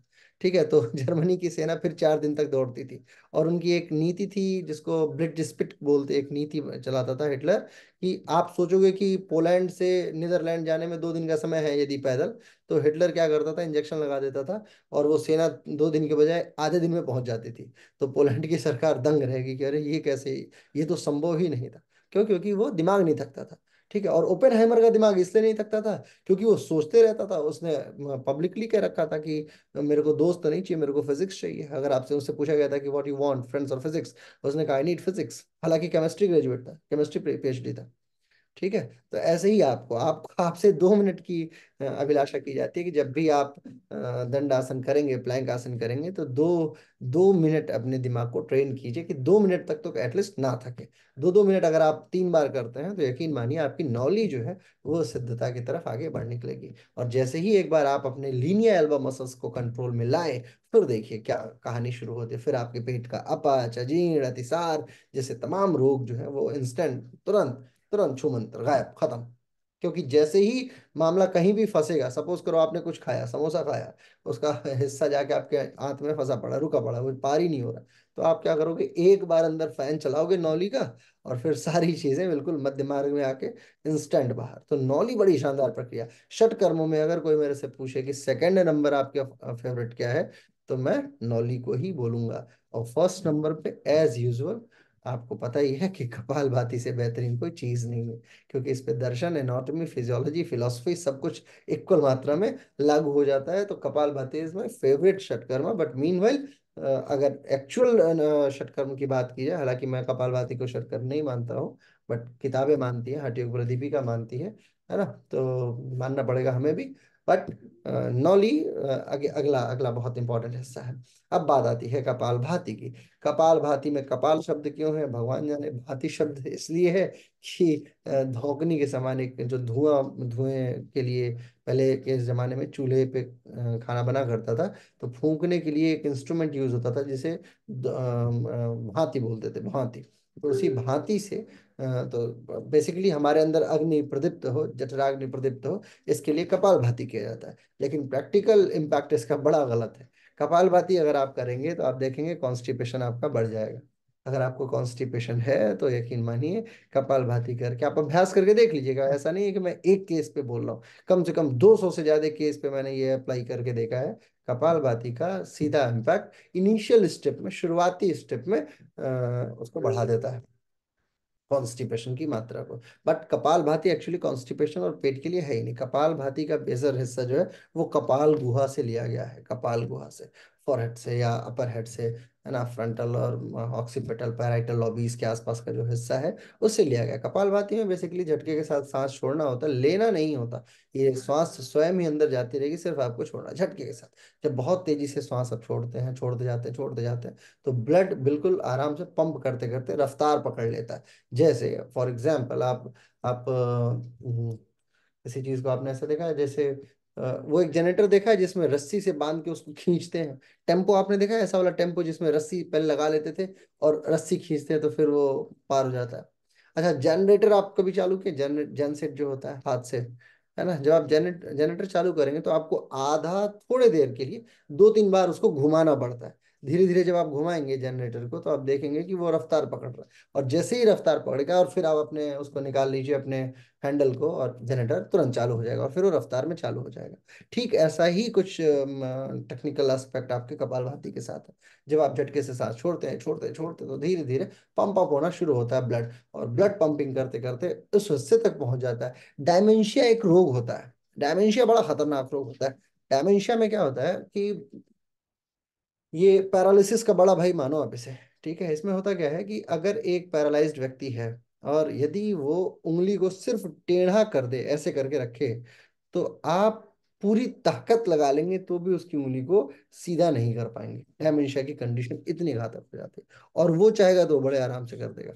ये खासियत होती है, यानी कि शरीर में अपरिमित क्षमताएं आ जाती हैं। और डायमेंशिया को यदि कोई ठीक कर सकता है तो कपालभाति। लेकिन दुख की बात यह है कि किसी व्यक्ति को जो पैरालाइज्ड होता है, उसे डायमेंशियल या पैरालाइज्ड है या डायमेंशिया तक पहुंच रहा है, उसे ये बात बहुत कम समझ में आती है कि कपालभाति कैसे करना है। लेकिन कपालभाति एकमात्र ऐसा साधन है कि जो डायमेंशिया के ऊपर बहुत तीव्रतम प्रभाव डाल सकती है। बट अगर आपको कोई ऐसा पैरालिसिस का केस मिले जो आपको लगता हो कि नहीं ये ठीक हो, मतलब ये समझ रहा है, बातों को कर सकता है, तो कपालभाति का प्रयोग सबसे ज्यादा कीजिएगा। ये बात हमेशा अपने दिमाग में बैठा के रखिए। बहुत सारे, अभी एक पेशेंट है हमारे यहाँ से, एक बच्ची है सोना, वो योग कक्षा कराती है उसे, महिला है एक, मैंने आपको पहले भी एक केस सुनाया था। उनके साथ में दिक्कत ये थी कि वो प्रेगनेंसी के बाद से प्रेगनेंसी नहीं हो रही थी, 5 वर्ष की अवस्था, 5 साल हो गए थे विवाह को, तो उन्होंने आईवीएफ कराने का सोचा। और आईवीएफ के कारण से वो जो इंजेक्शन लगती है स्पाइन की कॉर्ड में, वो गलती से किसी जगह, गलत जगह पे घुस गई। और वो गलत जगह पे घुस गई तो वो बेचारी दिन में तो ठीक सोई, लेकिन रात को उनसे उठा ही नहीं गया। और फिर वो बोलना भूल गई, कि बोलते कैसे, सोचना नहीं भूली, बोलना भूल गई, कि वो बोल नहीं पाती। अब आप उनसे पूछोगे 2 और 2 क्या होता है, तो बिल्कुल परेशान हो जाएंगे। मैं मतलब ऐसे बिल्कुल एक्ट ऐसे लगेगा कि जैसे वो कुछ कहना चाह रही हैं। उनको ये दिमाग ने उनको बता दिया कि 2 और 2 4 होता है। फिर वो जाके दौड़ के पेन लेके आएंगी और लिख के बताएंगी कि 4 ये होता है। बोलना भूल गया दिमाग, ठीक है। और ये कंडीशन, बाकी सब कुछ चलना भी ठीक है, उठना बैठना सारी चीजें नॉर्मल बिल्कुल, लेकिन फ्रीडम ऑफ एक्सप्रेशन, जो संवैधानिक अधिकार है, वो छीन लिया डॉक्टरों ने, है ना। और ये संवैधानिक अधिकार कैसे छीन लिया, अब वो उसका क्या कर सकते हैं। ऐसी कंडीशन में हम लोगों ने तकरीबन 40% उन्हें ठीक कर दिया। अब वो, अगर आप उनसे बोलेंगे कि H2O किसे बोलते हैं, तो बोलेंगे पानी। मतलब छोटी छोटी चीजें जो जोड़ के बताना हो, तो वो अब बोल सकते हैं खाना दे दो, भूख लगी है। ऐसे करके वो अपना एक्सप्रेशन अब धीरे धीरे जाहिर करना सीखे। यानी 40% हम सक्सीड कर चुके हैं। और ये सक्सेस जो है वो विद इन 2 और 3 मंथ्स के बिटवीन में है। शुरुआती केस मैंने देखा था, अब मेरे साथ में जो मेरे को असिस्ट करती हैं सोना, वो जाके देख रही हैं। ठीक है। तो तात्पर्य ये है कि हमने क्या सबसे ज्यादा किस चीज पे एम्फेसिस करा है, किस पे फोकस करा है। हमने सबसे ज्यादा फोकस करा है कपालभाति प्राणायाम, कपालभाति क्रिया के ऊपर। कपालभाति जो है वो बहुत शानदार लाभ देती है। हमने सिर्फ 2 चीजें इन्वॉल्व करा, वो है एक तो इन्वर्जन के आसन, और फिर कपालभाति खींच के जितना कपाल। तो ये षटकर्मों के तहत हठयोग प्रदीपिका ने बहुत शानदार तरीके से इसका वर्णन किया है। और इन्हीं इन्हीं सारे विषयों पे हम लोग की वार्ता जो है वो षटकर्मों को पूर्ण कराती है। अब बात आता है प्राणायाम के विषय में। हठयोग प्रदीपिका जो है वो मूलतः, वैसे तो माना जाता है, कई सारे लोग बोलते हैं कि 10 प्राणायाम मूल होना चाहिए, लेकिन हठयोग प्रदीपिका ने 8 जिन मूल प्राणायामों का वर्णन किया है, उसका नाम आपको लिख लेना चाहिए। नंबर 1, सबसे पहला प्राणायाम जो है सूर्य भेदी प्राणायाम है। सूर्य भेदी या सूर्य भेदन, सूर्य भेदन। फिर उज्जाई, उज्जाई। फिर शीतकारी, शीतकारी। फिर शीतली, शीतली। फिर भस्त्रिका, भस्त्रिका। फिर भ्रामरी, भ्रामरी। फिर मूर्छा, मूर्छा। फिर प्लाविनी, प्लाविनी। ये 8 मूल प्राणायाम है। इनका बड़ा शानदार यूज भी है, प्रैक्टिकल प्रयोग यदि देखा जाए तो इन सारे प्राणायामों का बहुत शानदार है। हठयोग प्रदीपिका वैसे तो बहुत सारी चीजों की, ये दूसरे अध्याय का 44वां सूत्र है, ये याद रखिएगा। सेकंड अध्याय 44th श्लोक, जिसमें इनका वर्णन किया गया है। ठीक है। इसे प्राणायाम कम कुंभक के नाम से ज्यादा बोला है, कि कुंभक के तौर पे। तो एक सिंपल फॉर्मूले से आप याद कर सकते हैं। 2/22 जो है वो क्या है, आपका षटकर्म है। और 2/44 क्या है, प्राणायाम है। ठीक है। तो 22 × 44, यानी 22 और 44, ये ऐसे सूत्र नहीं भूलता है। मैंने आपको बताया पहले भी कि टेक्निक लगा लगा के याद करेंगे तो चीजें याद रहेंगी, नहीं तो भूल जाया करेंगे, है ना। तो प्राणायाम के विषय में आपको बता रहा था। प्राणायाम का वैसे बहुत बड़ा डिस्क्रिप्शन हो सकता है। प्राण, प्राण के अंदर उप प्राण, उसका आयाम, उन्हें स्थापित करना। प्राण को खुद ही प्राण क्यों कहा जाता है, एक तो बड़ा प्रश्न ये भी है। जैसे प्राण में, जैसे आपसे पूछूं कि आपका नाम क्या है, तो आपने बताया मेरा नाम फॉर एग्जाम्पल पवनी है। तो आपकी माता जी का नाम क्या है, तो उनका भी नाम पवनी है। तो ये ऑकवर्ड नहीं लगेगा कि 2 लोगों का नाम, मतलब माता और पिता का नाम, माता का और पुत्री का नाम एक ही क्यों रखा गया है, अलग क्यों नहीं हुआ। ऐसे ही इसमें प्राणों का जो 5 प्रकार बताया गया, उसमें प्राण, अपान, समान, व्यान और उदान, उसमें एक प्राण स्वयं प्राण ही है कि नहीं है। तो ये जो प्राण है वो वायु है। और जो दूसरा वाला जो प्राण है वो ओवरऑल है, सारे सबको मिला के जो एक एक वाइटल एनर्जी बनती है, उसे हम लोग प्राण बोलते हैं, पंच प्राण। और उसमें से एक जो प्राण का प्रकार प्राण है, वो एक्चुअली में वायु है। वायु यानी एक एनर्जी है, जिस सबल एनर्जी के विषय में हम लोग अध्ययन जारी रखते हैं। अब प्राणों का अध्ययन वैसे देखा जाए तो प्राणों का आयाम करना, ये प्राणायाम के तहत आता है। परंतु हठयोग प्रदीपिका ने इसको प्राणायाम कम कुंभक ज्यादा कहा, यानी श्वास लेने की प्रक्रिया पे ज्यादा बल दिया है, बियॉन्ड ऑफ कि वो इसे ये स्वीकार करे कि ये प्राणायाम है। वो एक नए सिस्टम को डेवलप करके उसे नए तरीके से डिस्क्राइब करने के बजाय बचती है कि नहीं ये अब प्राण अपान समान व्यान उदान इनका वर्णन करने के बजाय, क्योंकि ये प्राण जो है ये उपनिषदीय है, ऐसा नहीं है कि ये कहीं से भी निकल के आ गया। प्राणों का वर्णन उपनिषदों ने बड़ा अच्छा किया है। तो हठयोग प्रदीपिका इसे कुंभक के तौर पर स्वीकार करती है। हालांकि कुंभक पूरक कुंभक रेचक एक अगेन एक अलग चीज है जो आपको पढ़ाऊंगा मैं, बट स्टिल वो कुंभक और इन कुंभक में अंतर है, ये प्राण से संबंधित कुंभक है। ठीक है, अब इसमें सबसे पहला जो है सूर्य भेदन। सूर्य भेदन आपको एज यूजुअल आपको पता है कि सूर्य ऊर्जा या सूर्य से संबंधित प्राणवायु को अपने अंदर आकर्षित करने के लिए, आकर्षित करने के लिए, और फिर उससे संबंधित चीजों को, उसके अगेंस्ट की निगेटिव चीजों को बाहर निकाल फेंकने के लिए सूर्य भेदी किया जाता है। दाहिने नासा छिद्र से श्वास लेना और बाएं नासा छिद्र से श्वास छोड़ देना, ये सूर्य भेदी के तहत आता है। ये सूर्य भेदी प्राणायाम है। ठीक है, ये बहुत इजी सिंपल चीजें हैं सूर्य भेदी। और फिर उज्जाई प्राणायाम करता है। उज्जाई उज्जाई प्राणायाम में होता है कि आपको सांस लेनी है, और अच्छा इसका कई अलग अलग लोगों ने अलग अलग तरीके से डिस्क्रिप्शन दिया है उज्जाई का भी। सांस लेनी है, धीरे धीरे नाक से आपको सांस छोड़नी है, चिन को आपको आपके थ्रोट से टच करना है और बहुत श्रिल वाली आवाज निकालनी है। श्रिल युक्त, श्रिल का मतलब होता है बहुत तीक्ष्ण आवाज निकालनी है। तीक्ष्ण आवाज जब आप निकालेंगे तो आपके थायराइड पैराथायराइड इन दोनों पे प्रभाव पड़ेगा, और वो जो आवाज है उसके कारण से हाइपोथैलेमस और फिर आपके पिट्यूटरी इत्यादि पे भी सकारात्मक प्रभाव देखने को मिलता है। उज्जाई प्राणायाम में और भ्रामरी प्राणायाम में, इन दोनों में बहुत समानता सिर्फ शब्दों के उन्नयन के कारण से हो सकती है। जैसे जब आप ऐसा करते हैं ना, तो ये एक जो आवाज जो गुंजन हो रही है, उसी गुंजन का लाभ उज्जाई भी उठाती है, थोड़ा सा अलग तरीके से। पतली आवाज में जब आप निकालते हैं, श्रील युक्त आवाज निकल के आती है, तो वो उज्जाई एक अलग तरीके से लाभ दिखाती है। हठयोग प्रदीपिका ने उज्जाई को द्वितीय स्तर पे बहुत अच्छे रूप में यानी कि टॉप ऑर्डर में स्वीकार किया।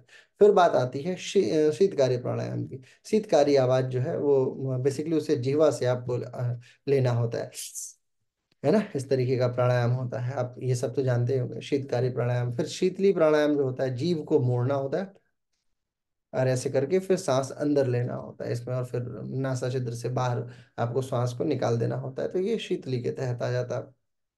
शीतली और शीतकारी, ये दोनों शरीर के अंदर बढ़ी हुई ऊष्मीय ऊर्जा को या किसी भी प्रकार की नकारात्मक ऊर्जा को काउंटर करने के लिए किया जाने वाला प्राणायाम होता है, जो कि हठ योग प्रदीपिका का अगेन एक बड़ा इंपॉर्टेंट हिस्सा है। अब बात आती है कि क्या बुखार में हम कर सकते हैं इसका अभ्यास, शीतली का या शीतकारी का? क्या सूर्य भेदी का अभ्यास बुखार में किया जा सकता है? बुखार एक आप पैरामीटर मान के चलिए, बुखार का पैरामीटर जो है वो ऐसा पैरामीटर है जो आपको ये डिसाइड करने पे मजबूर कर देगा। सारे प्राणायामों को अगर एकमात्र रोग कोई जज कर सकता है तो वो है बुखार। मैं आप सभी लोगों को ये अथॉरिटी दे रहा हूँ अभी बोलने की। क्या आप में से कोई ऐसा है जो ये डिसाइड कर सकेगा कि सूर्य भेदी प्राणायाम हम लोग बुखार के दौरान कर सकते हैं या नहीं कर सकते हैं? पहले तो बुखार को कोई डिस्क्राइब करो कि व्हाट इज बुखार, फीवर क्या है, बोलो। शरीर गर्म होने की सर प्रक्रिया। जब हमारे शरीर में विजातीय द्रव्य तत्व होते हैं जो बढ़ जाते हैं ना, तो वो बुखार के रूप में, मतलब कोई माध्यम चाहिए होता है उसको बाहर निकलने के लिए, तो वो बुखार के रूप में अपने मतलब बाहर निकलते हैं विजातीय द्रव्य। विजातीय द्रव्य क्या होता है? सर जैसे कुछ खाया पिया इकट्ठा हुआ अंदर, उसको जगह नहीं मिल रही निकलने को, तो हम्म। अंदर मतलब अंदर ही अंदर पड़ा है कई टाइम से, कई मतलब साल भी हो गए, महीने भी हो गए, वो निकल नहीं पा रहा, तो वो बाहर निकलने के लिए जैसे कुछ ना कुछ उसको माध्यम चाहिए होता है, तो वो निकल जाता है। ऐसे गोल गोल आंसर देने से ना क्लाइंट्स परेशान हो जाते हैं कि हैं ये क्योंकि क्लाइंट्स तो योग नहीं पढ़ के आया ना, क्लाइंट तो फिजिक्स या केमिस्ट्री या मैथ्स या बायो या कॉमर्स पढ़ के आया है। तो वो ये तो समझ जाएगा कि निकल जाता है, फिर कैसे निकल जाता है, अपने मन से थोड़ी निकल जाता है, तो क्योंकि इससे उन्होंने हमारे तो शरीर का तापमान बढ़ जाता है। वही तापमान क्यों बढ़ जाता है, यही तो प्रश्न है। आखिर ऐसा क्या होता है कि टेम्परेचर बढ़ता क्यों है? देखिए, अगर आप अपने क्लाइंट को दो तीन चीजें बेहतरीन तरीके से समझा लेंगी ना, तो बाकी चीजें तो उसे फिर वो आपको नहीं छोड़ेगा, फिर बोलेगा आप ही करते रहो। बेशक एक दिन क्लास मत कराओ, दो दिन मत कराओ, लेकिन आप ही कराओ, कोई और नहीं कर चाहिए मुझे। आपको ये बताना होगा, you have to prove it. कोई और ट्राई करेगा, बट बेल्ट बहुत शानदार ट्राई किया आपने, है ना, एटलीस्ट बोला तो सही। मुखर बनिए, बाकी लोग भी जितने लोग हैं इस कक्षा में, ये अभी नाम ले रहा था इसका सोना का, और ये ज्वाइन कर ली। आज इसकी क्लास नहीं होगी। हम्म। तुम्हारा ही नाम ले रहा था सोना, मैं अभी। अभी सर क्लास ही दे के निकली हूँ, क्लाइंट के घर से रास्ते में हूँ, इसलिए कैमरे पे नहीं आ पाती सर, कोई बात क्योंकि नहीं, कोई क्लास बात। ही सामने। कोई बात नहीं, बस अभी आपका ही नाम ले रहे थे हम लोग। चलिए, बहरहाल। कौन बताएगा भाई फीवर के विषय में? रणधीर जी कुछ। सर, हाँ। फीवर 3 प्रकार का होता है, बहुत बढ़िया। जिसमें एक शीत ज्वर, पित्त हाँ। ज्वर, और एक जो, एक को डिस्क्राइब नहीं कर सकते सर, भुला हाँ, गए हैं। कोई बात नहीं, तो बोल कोई बात नहीं। शीत शीत ज्वर होता है सर, कि जैसे ठंड के मौसम में ठंडी लगने से उसका परिवर्तन, हम्म। ऋतु परिवर्तन होता है, उसके अनुसार होता है। पित्त ज्वर होता है कि शरीर में ज्यादा पित्त की मात्रा बढ़ने से हम्म। फीवर होता है। हम्म। और तीसरा जो है सर, पूरा भूल गए हैं, वो नहीं बता कोई सकते। बात नहीं, कोई बात नहीं, ठीक है। अच्छा, डिस्क्रिप्टिव नॉलेज है, बहुत शानदार बताया आपने। और कोई बताना चाहेगा? कोशिश करो। बुखार, मैं ये नहीं जानना चाह रहा थियोरेटिकल की ये कितने प्रकार का, मैं तो सिर्फ ये जानना चाहता हूँ कि आखिर ये बुखार हो क्यों गया। ऐसा क्या हुआ कि शरीर गर्म हो गई? ऐसा क्यों नहीं हुआ कि शरीर बहुत ठंडी हो गई? और ऐसा कौन सा रोग होता है जिसमें शरीर एक्सेस मात्रा में ठंडी हो जाती है, किसी को छुओ तो लगे अरे ये तो बर्फ का गोला कहाँ घूम रहा है। ऐसा भी तो होता है। कभी कोई चोरी करे और उसको छुइए, आप देखिए उसका हाथ पैर बिल्कुल ठंडा। है कि नहीं? कि आखिर ऊष्मा का क्या सिद्धांत है? बोलो, कुछ तो बोलो भाई, कुछ सर बोलो। कोल्ड हो जाना, जैसे एसी में रह गए या बरसात के मौसम में भीग गए तो कोल्ड की वजह से फीवर का बढ़ जाना। हाँ, तो यही तो, भीग गए तो ठंडा हो जाना चाहिए था ना, ये गर्म क्यों हो गए? यही तो प्रश्न है। सर बॉडी में जब टॉक्सिन्स इंक्रीज हो जाते हैं, फॉरेन मैटर इंक्रीज हो जाता है, तब उससे फाइट करने के लिए हमारी बॉडी का टेम्परेचर इंक्रीज हो जाता है। इम्यूनिटी हमारी जब फाइट करती है टॉक्सिन से तो इंक्रीज होती है, और इम्यूनिटी का इसमें रोल है। हाँ, एज ऑब्वियस है कि कोई भी बीमारी होगी तो इम्यूनिटी ही इम्पैक्ट में आएगी। बट वेल ट्राई, थोड़ा आसपास में है। होता क्या है कि जब भी शरीर में टॉक्सिक ही नहीं कोई भी चीज, जैसे मान लो मच्छर ने काट दिया, अब उसके चक्कर में वायरस आ गया शरीर के अंदर है, कुछ ऐसा हुआ कि बैक्टीरिया पहुंच गए शरीर के अंदर में, आपको फूड पॉइजनिंग हो गई, मलेरिया हो गया, चिकनगुनिया हो गया, टाइफाइड हो गया, कोई भी रोग हो गया, कोई भी ऐसा ऐसा क्रॉनिक डिजीज हो गई या एक्यूट हो गई, कोई भी छोटा मोटा रोग हो रहा है, तो आप देखो, या लंग्स में कोई दिक्कत आ रही है, लॉन्ग टर्म डिजीजेस में लंग्स में दिक्कत आती है, तो भी बुखार चढ़ता उतरता रहता है ना। इसमें क्या होता है कि बेसिकली आपकी जो शरीर, आपका जो ब्लड है, उसके अंदर अतिशय मात्रा में गति देखी जाती है। और जैसे ही डब्ल्यूबीसी की गति सामान्य से तीव्र होती है, तो जैसे जाहिर सी बात है, आप ऐसे ऐसे करते हो तो एनर्जी, हीट जनरेट होती है कि नहीं होती है? तो जैसे वो तीव्रतम आवेग में जो गति होती है ना, वो गति जन्म देती है बुखार को। अब इसमें कुछ रोग ऐसे होते हैं जिसमें बहुत ठंड लग के बुखार आता है। कोई बता सकता है कौन से बुखार में बहुत ठंड लगता है? मलेरिया। मलेरिया। और कौन सा ऐसा बुखार है जिसमें शरीर बहुत टूटती है? ये सब मच्छर वाली बीमारी है। चिकनगुनिया। हाँ, चिकनगुनिया। डेंगू। डेंगू में भी टूटती है। चिकनगुनिया में बहुत ज्यादा टूटती है, एक्सेस मात्रा में। और योगा टीचरों को तो सबसे ज्यादा दर्द होता है कब? जब जैसे बैक बेंडिंग, मैं शुरुआती दिनों से हम लोगों ने बैक बेंडिंग खूब की है, बिना वार्म अप के कहीं भी चले जाते थे दिखाने के लिए, बेटा दिखाओ। हम लोग के सर बोले दिखा दो इनको, बैक बेंडिंग करके दिखा दो। अब दिखा दी तो बिना वार्म अप के दिखा दिया करते थे, नए नए जोश। अब ऐसा होता है कि अगर कभी गलती से मच्छर काट दिया, एक बार मेरे को डेंगू हो गया, और आप यकीन, डेंगू छोड़ो, कोरोना हो गया। अब कोरोना क्यों हुआ कि गए हुए थे दान करने के लिए, मतलब उस समय हमारे नोएडा शहर में एक स्लम एरिया है जहाँ पे आग लग गई। और आग लग गई तो कोरोना के समय में, अब वो बेचारों का पूरा घर ही जल गया।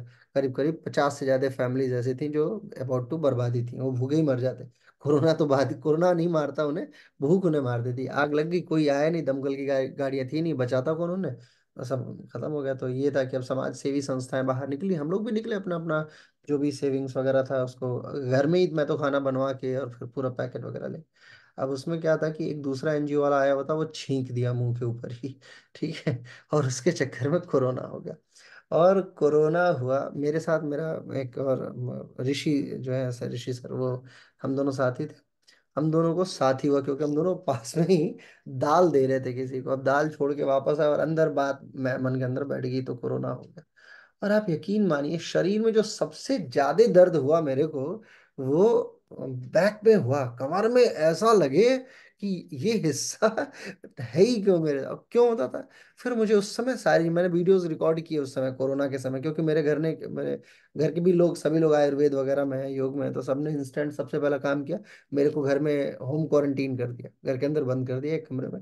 और सुबह दोपहर शाम तीनों टाइम खाना बंद, सिर्फ काढ़ा। और ऐसा काढ़ा कि मैं आपको अगर नाम बताऊंगा तो आप उल्टियां कर देंगे उसको पीने के बाद।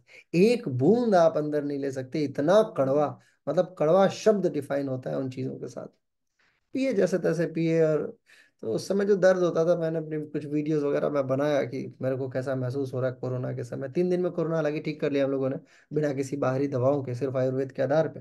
परंतु उन 3 दिनों में बिल्कुल जो सबसे ज्यादा प्रभावी अंग रहा वो कमर ही था। कहने का मतलब ये है कि जब बुखार वगैरह होता है ना, जब शरीर टूटती है, तो हर उस हिस्से पे जहाँ का लिगामेंट, जहाँ की मसल्स बहुत कमजोर रहती हैं, वो सबसे तेज प्रभावी होता है, सबसे तेज दर्द करता है। इसलिए वार्म अप बड़ा जरूरी है। कभी भी आप आसन कीजिए तो वो गलतियां मत कीजिए जो छोटे बच्चे को हम लोग करा देते हैं कि चलो बेटा योग करके दिखाओ, आसन करके दिखाओ। कभी भी दिखावेबाजी में मत जाइए। हमेशा वार्म अप कराए बिना आसन मत कराइए। अगर आप वार्म अप करा के कराएंगे तो आप ज्यादा बेनिफिट मिलेंगे। अगर वार्म अप नहीं कराते हैं तो उसका बड़ा नकारात्मक असर देखने को मिलता है, कोई भी ऐसी बीमारी होती है तो। बहरहाल बुखार के विषय में मैं बात कर रहा था, इम्यूनिटी के कारण से एक्सेसिव जो ब्लड फ्लो होता है बहुत तीव्रतम, और उसमें WBCs फाइट कर रही होती हैं। कई बार वो संख्या बढ़ती है, कई बार घटती है। प्लेटलेट्स की भी संख्या कई बार बढ़ती है, कई बार घटती है। तो ये जो एकाएक उबाल आता है, जैसे आपने ज्वार भाटा आपने देखा है ना, समुद्री जो टाइड्स आती हैं, उसमें भी ऐसी उष्मीय ऊर्जा होती है। तो ये उष्मीयता फिर धीरे धीरे जन्म लेती है। और शरीर, लिवर सबसे ज्यादा तेज प्रभावी होने वाला अंग है। और लिवर भी कई सारे ऐसे पदार्थों का उन्नयन करता है जो शरीर की गर्मी को सामान्य से तेज बढ़ा देता है। तो बुखार का कारक ये बनता है। ठीक है। तो बेसिकली शीतली प्राणायाम उसमें इंट्रोड्यूस किया गया है। शीतली प्राणायाम कर सकते हैं, यस, शीतकारी प्राणायाम भी कर सकते हैं, बट सूर्य भेदी प्राणायाम नहीं किया जाना चाहिए। चंद्र भेदी प्राणायाम उसमें किया जाना चाहिए। सूर्य भेदी में ऊष्मीय ऊर्जा बढ़ जाती है शरीर की। शीतली और शीतकारी में आप अपने लंग्स को बड़ा रिलैक्स देते हैं। बट स्टिल कुछ बुखार ऐसे भी हैं जिसमें नहीं किया जा सकता, जैसे कैंसर से संबंधित यदि कोई बुखार है तो उसमें शीतली शीतकारी प्राणायाम का अभ्यास नहीं किया जाना चाहिए। खास करके यदि लंग्स कैंसर है किसी व्यक्ति को, तो शीतली और शीतकारी बड़ा घातक हो जाएगा और आदमी बेहोश भी हो सकता है। इतना खतरनाक इसका इम्पैक्ट होता है। क्यों? क्योंकि वो लंग्स को तुरंत उसके अंदर कफ बढ़ाने की क्षमता है शीतली और शीतकारी प्राणायाम के अंदर। तो हमेशा कोशिश करना चाहिए शीतली और शीतकारी छोटे छोटे रोगों के लिए, छोटे छोटे परेशानियों के लिए कराइए। और इसका सबसे सिंपल तरीका ये है कि आप योगासन कराइए, शवासन का में लिटा दीजिए, शवासन कंप्लीट हो, प्राणायाम की शुरुआत हो, अनुलोम विलोम कराने की बाद ही आप शीतली शीतकारी को इंट्रोड्यूस कीजिए। अगर शरीर गर्म है और शरीर गर्म है और उसी गर्माहट में आपने ये करा दिया, तो उसका प्रभाव भी नकारात्मक हो जाना है शरीर के साथ में। तो बेटर ये है कि आप पहले सामान्य करा लीजिए, सामान्य प्राणायाम अनुलोम विलोम करा के शरीर को न्यूट्रल कीजिए। कपालभाति करा लीजिए, कोई दिक्कत नहीं, और उसके बाद शीतली शीतकारी इंट्रोड्यूस कीजिए, ताकि ये कम आपके लिए घातक साबित हो। फिर बात आती है भस्त्रिका के। भस्त्रिका की व्यवस्था बखूबी जानते हैं, है ना। भस्त्रिका, खूब जोर से सांस लेना है, खूब जोर से सांस छोड़ना है। क्यों? इससे क्या होता है, भस्त्रिका का जब आप अभ्यास करेंगे तो आप देखेंगे कि आपका जो जठराग्नि है, आपकी जठराग्नि दरअसल हाइड्रोक्लोरिक एसिड, अगर हम इसे एनाटॉमिकल लैंग्वेज में बात करें तो हाइड्रोक्लोरिक एसिड वो तीव्रता से बहुत तेजी से ऊपर नीचे आना शुरू होता है। और हाइड्रोक्लोरिक एसिड की मात्रा यदि बढ़ेगी, क्वालिटी बेटर होगी, मात्रा बढ़ना जरूरी नहीं है, क्वालिटी यदि बेटर होगी आपके हाइड्रोक्लोरिक एसिड की, तो ये कोई भी चीज पचा सकता है। माना जाता है कि यदि आपने भस्त्रिका प्राणायाम को मयूर आसन के बाद में सिद्ध, मयूर आसन खूब किया और उसके साथ में भस्त्रिका मयूर ये आप अपने 1 महीने की कक्षा में लेके चल रहे हो, तो आप जहर खा के भी पचा सकते हो। इतनी पावरफुल कैपेसिटी आ जाती है पेट के पाचन क्षमता के पास में। बट ये ट्राई मत कीजिएगा कि जहर खा के 1 महीने करके और फिर जहर ही खा लें आप। ठीक है, तो जहर मत खाइएगा। लेकिन ये मैं आपको बता रहा हूँ कि ऐसा शास्त्रों ने स्वीकार किया है कि मयूर आसन करने वाला व्यक्ति यदि भस्त्रिका का अभ्यास ढंग से कर ले, तो वो जहर खा के भी उसको पचा सकता है। इतनी कैपेसिटी इसके माध्यम से आ जाती है। और ये कैपेसिटी आई किसके अंदर? ये कैपेसिटी हाइड्रोक्लोरिक एसिड के अंदर आती है। क्यों? क्योंकि वहीं पे सबसे पहले इन सारी चीजों को तोड़ा मरोड़ा जाता है। है ना। और जहर जो जो भी जहर आता है वो सबसे पहले पेट पे एसिड पे ही काउंटर काम करना शुरू करता है। जैसे जीभ यदि आपकी सूखी हुई हो तो आप कोई भी चीज खाएंगे तो उसका स्वाद आपको नहीं मिलेगा। लेकिन यदि जीभ वाटरी हो, गीली हो, तो थोड़ी सी चीज आप यहाँ रखेंगे तो पूरे जीवा पे फैल जाता है। क्यों? क्योंकि पानी जो है उसके साथ में बहुत तेजी से उसमें संकुचन और प्रकुंचन होता है, लिहाजा चीजें बहुत जल्दी बढ़ जाती हैं, फैल जाती हैं। अतः हाइड्रोक्लोरिक एसिड को अगर आपको ठीक रखना है तो उसके लिए भस्त्रिका प्राणायाम इज द बेस्ट ऑप्शन। और भस्त्रिका कपालभाति से बहुत थोड़ा सा ही अंतर शो करती है। कपालभाति एक झटके के बाद थोड़े सेकंड के लिए होल्ड लेके चलता है, भस्त्रिका कंटिन्यू चलती है, खूब गहराई तक सांस आती है, गहराई तक जाती है। और आप देखेंगे कि बहुत तीव्रता से सांस लेंगे तो बहुत तेजी से कैलोरी बर्निंग भी होगा, और ये कैलोरी बर्निंग आपके लंग्स को थकाने की क्षमता रखता है। लिहाजा वेट लूज करने के लिए अगर आप भस्त्रिका को एज ए इंस्ट्रूमेंट यूज करते हैं तो दिस इज अगेन वरदान कह सकते हैं फॉर यू। आपके लिए एक वरदान होगा भस्त्रिका। भस्त्रिका एक ऐसा माध्यम है। मैं एक कक्षा लेने जाया करता था, तो सोसाइटी के गेट पे गार्ड साहब थे, बड़े मोटे से थे बेचारे। उन्होंने पूछा कि सर, मैं डेली उनके एंट्री होती है ना सोसाइटीज में कि आप कहीं जा रहे हो तो गार्ड ने पूछा पूछा था। वो एक दो दिन, 3 दिन, 10 दिन के अंदर वो पहचानने लग गया था। तो एक दिन उस बेचारे ने ऐसे ही अनायास ही पूछ दिया कि सर कुछ हमारे लिए भी बता दीजिए योग। अब ऐसे ही पूछ लेते ना, आप गाँव वगैरह में भी घूमोगे या शहर में भी घूम रहे हो, कोई आपको जानने की योगाचार्य हैं तो आपसे, अब जैसे शादी वादी में हम लोग कहीं जाते हैं तो लोग पूछते हैं अरे कुछ बता दीजिए हमारे लिए पतले हो जाए। अब उनको क्या बता दे कि सर ये 6 महीने का पूरा कोर्स है और 1 घंटा योगा चलता है इसमें, तो जाके तो भी पतले होने की गारंटी नहीं ले सकते। आपको वैसे घूमते घूमते क्या बता दे, गोली थोड़ी कि ये तो गोली खा लो ठीक हो जाओगे, पतले हो जाओगे। अब गार्ड साहब ने पूछ लिया तो मैंने कहा क्या बताऊं इनको मैं। तो मैंने उनको बोल दिया सर भस्त्रिका किया कीजिए, भस्त्रिका करके ही आप ठीक हो जाएंगे। तो उन्होंने पूछा कि भस्त्रिका कैसे करते हैं। अब मैंने उनको भस्त्रिका और कपालभाति दो चलते चलते एंट्री करते करते ना समझा दी। और आप यकीन मानिए 2 महीने में मेरे क्लाइंट का वजन लॉस हुआ लगभग 3 साढ़े 3 किलो, और वो अगला आदमी 8.5 किलो वजन घटा लिया। सर कैसे? मैंने उनसे पूछा आप क्या कर रहे हैं? बोले सर आप ही का तो हाथ है मेरे ऊपर। मैंने क्या कर दिया? बोले सर मैं दिन भर भस्त्रिका ही करते रहता हूँ। दिन भर यहाँ बैठे रहना है, जब भी याद आता है तो दिन भर भस्त्रिका। मैंने बोला बताइए, इनको जनरल नियमावली भी ये नहीं पता है कि भोजन के बाद करते हैं कि नहीं करते हैं, ऐसे ऐसे करते हैं, बैठ के करते हैं, खड़े होकर करते हैं, कहाँ करते हैं ना, कोई लेना देना नहीं। इनको तो सिर्फ ये बात समझ आ गई कि गुरुजी ने बताया भस्त्रिका करो इससे ठीक हो जाएगा। इन्होंने करना शुरू कर दिया, और ये करते करते जहां से मैं पैसे ले रहा हूँ उनका वजन 4 किलो। मैंने बोला ये बात तो ठीक है कि आपने घटा लिया, लेकिन किसी को बताइएगा मत कि मैंने आपको बताया। बोले क्यों? मैंने बोला नहीं नहीं ये बड़प्पन की बात है। तो बोले आप तो बड़े महान महान गुरु हैं कि आप अपना मतलब सफलता किसी को नहीं बताना चाहते। मैंने कहा मैं क्या बताऊं कि ये सफलता है कि असफलता है, बस आप ये समझो कि आप किसी को बताना नहीं कि मैंने आपको बताया, नहीं तो चीजें बिगड़ जाएंगी, है ना। क्योंकि जिनके घर में जाता था वो बेचारे बड़ी अपेक्षा से मुझे बुलाए थे। वो सोचे कि चलो ये इतना तो घटा ही देंगे, 4-5 किलो। उनकी शादी होने वाली थी, अच्छी खासी शादी हुई बेचारी की, अच्छी। अब तो आजकल फिनलैंड वगैरह में वो भी है, विदेश में। तो तात्पर्य ये है मेरा कि अगर आप इसका ढंग से अभ्यास करेंगे तो ये हठयोग प्रदीपिका किसी भी चीज को अनायास ही अपने अंदर नहीं उड़ेले हुए है। यानी चलते फिरते किसी को आ जाओ तुम भी आ जाओ, ऐसा नहीं है। हठयोग प्रदीपिका यानी स्वामी स्वात्मा राम को आप बिल्कुल हल्के मत लीजिए। हर वो पावरफुल चीज है जिसको उन्होंने अपने अपने पुस्तिका के अंदर ला के रखा हुआ है। और ऐसा भी नहीं है कि ये हठयोग प्रदीपिका कई हजार साल पुरानी किताब है। ये 1500 कुछ के आसपास में लिखी हुई किताब है, 1520-25 के बाद से ही मानी जाती है। तो इस समय की किताब है, यानी 400-500 साल पुरानी किताब है। और 400 साल पुरानी किताब, 500 साल पुरानी यदि किताब है तो वो पहले के सारे उपनिषदों को उन्होंने अध्ययन किया होगा ना। और अध्ययन करके उन्होंने देखा होगा कि किसका इम्पैक्ट ज्यादा है, और उन्होंने खुद पे अभ्यास ज्यादा किया, क्योंकि ये नाथ संप्रदाय वाले हैं। मैं आपको बार बार ये बात बताता हूँ कि हठयोग हठयोग से संबंधित यदि कोई संप्रदाय सबसे ज्यादा इन्वॉल्व हुआ है तो वो है नाथ संप्रदाय। नाथ संप्रदाय का ही एक व्यक्ति उत्तर प्रदेश का मुख्यमंत्री है, जिसने पूरे उत्तर प्रदेश सहित पूरे विश्व को हिला के रखा हुआ है। आपको बखूबी पता होना चाहिए, है ना, योगी आदित्यनाथ। ये वही नाथ संप्रदाय वाले हैं गुरु जी। ठीक है, अब तो आजकल राजनीति में एक्टिव है, नहीं तो ये योग में भी उतने ही एक्टिव हुआ करते थे।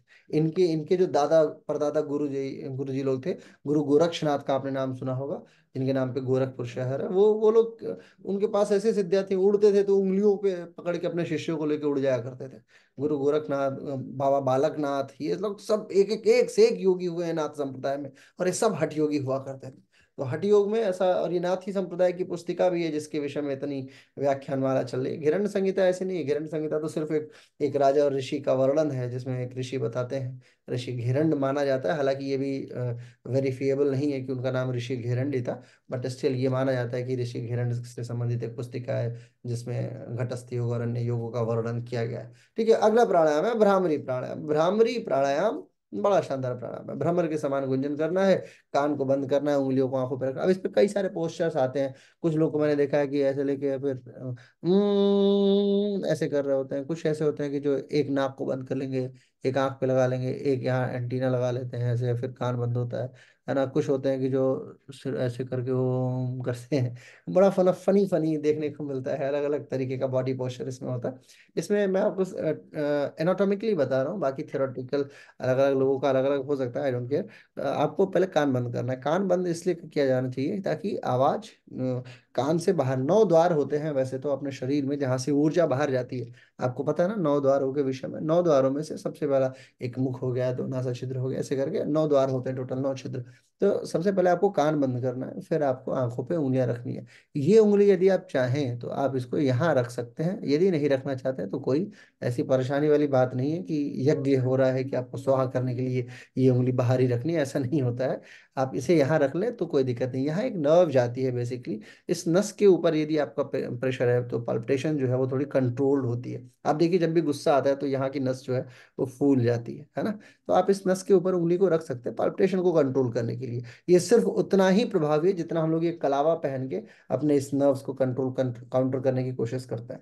ये जो यहाँ जो नर्व होती है ना, जिसको हम लोग हमेशा क्या करते हैं, आप देखिए नाड़ियां जो होती है उसको बांध के रखी जानी चाहिए। कुछ नाड़ियां ऐसी होती है, जैसे ये नाड़ी जो है ये बंधी हुई होनी चाहिए, इसीलिए ये बांधा जाता है कलावा। महिलाओं में इसका विपरीत होता है, महिलाओं में ये वाला हिस्सा ज्यादा एक्टिवेट होता है, लिहाजा इस हिस्से को बांध के रखना चाहिए, बाएं हिस्से को। हाँ, आजकल इसको थोड़ा सा अपरिवर्तित, मतलब परिवर्तित रूप में करते हैं। अब अगर कलावा बांधने को बोल दिया है तो ये धार्मिक हो जाता है।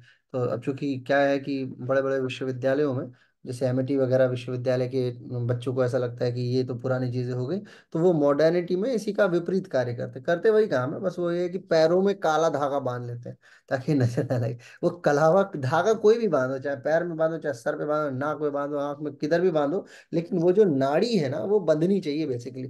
तो दायां या बायां पैर जहां भी हो उधर बांध के उसको रखो, बेटर होगा। तो कलावा है तो उसे पैर में नहीं बांध सकते, इसलिए काला धागा वो नजर के चक्कर में लगा लेते हैं।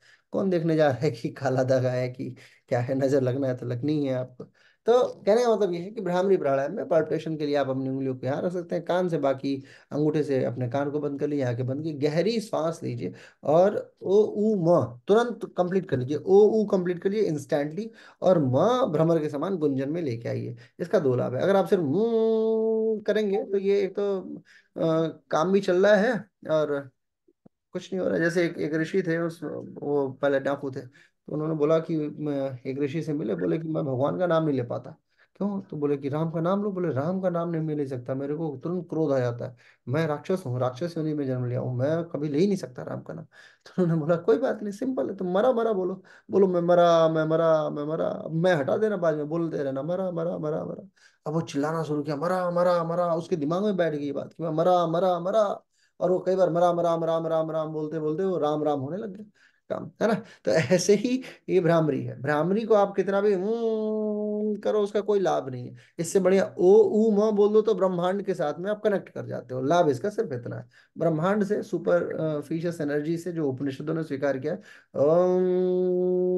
कीजिए और दांत को जितना हो सके आपस में रगड़िए। जब आप रगड़ेंगे तो एक एक आप देखेंगे एक वाइब्रेशन क्रिएट होनी शुरू हो जाती है। वाइब्रेशन क्रिएट होने को सबसे बेहतरीन तरीके से फिजिक्स में लैम्डा से चेक किया जाता है। लैम्डा समझते हैं क्या होता है? लैम्डा फिजिक्स आप नहीं जानते होंगे। लैम्डा में होता क्या है, एक एक कॉपी में दिखाता हूँ लैम्डा कैसे बनाते हैं।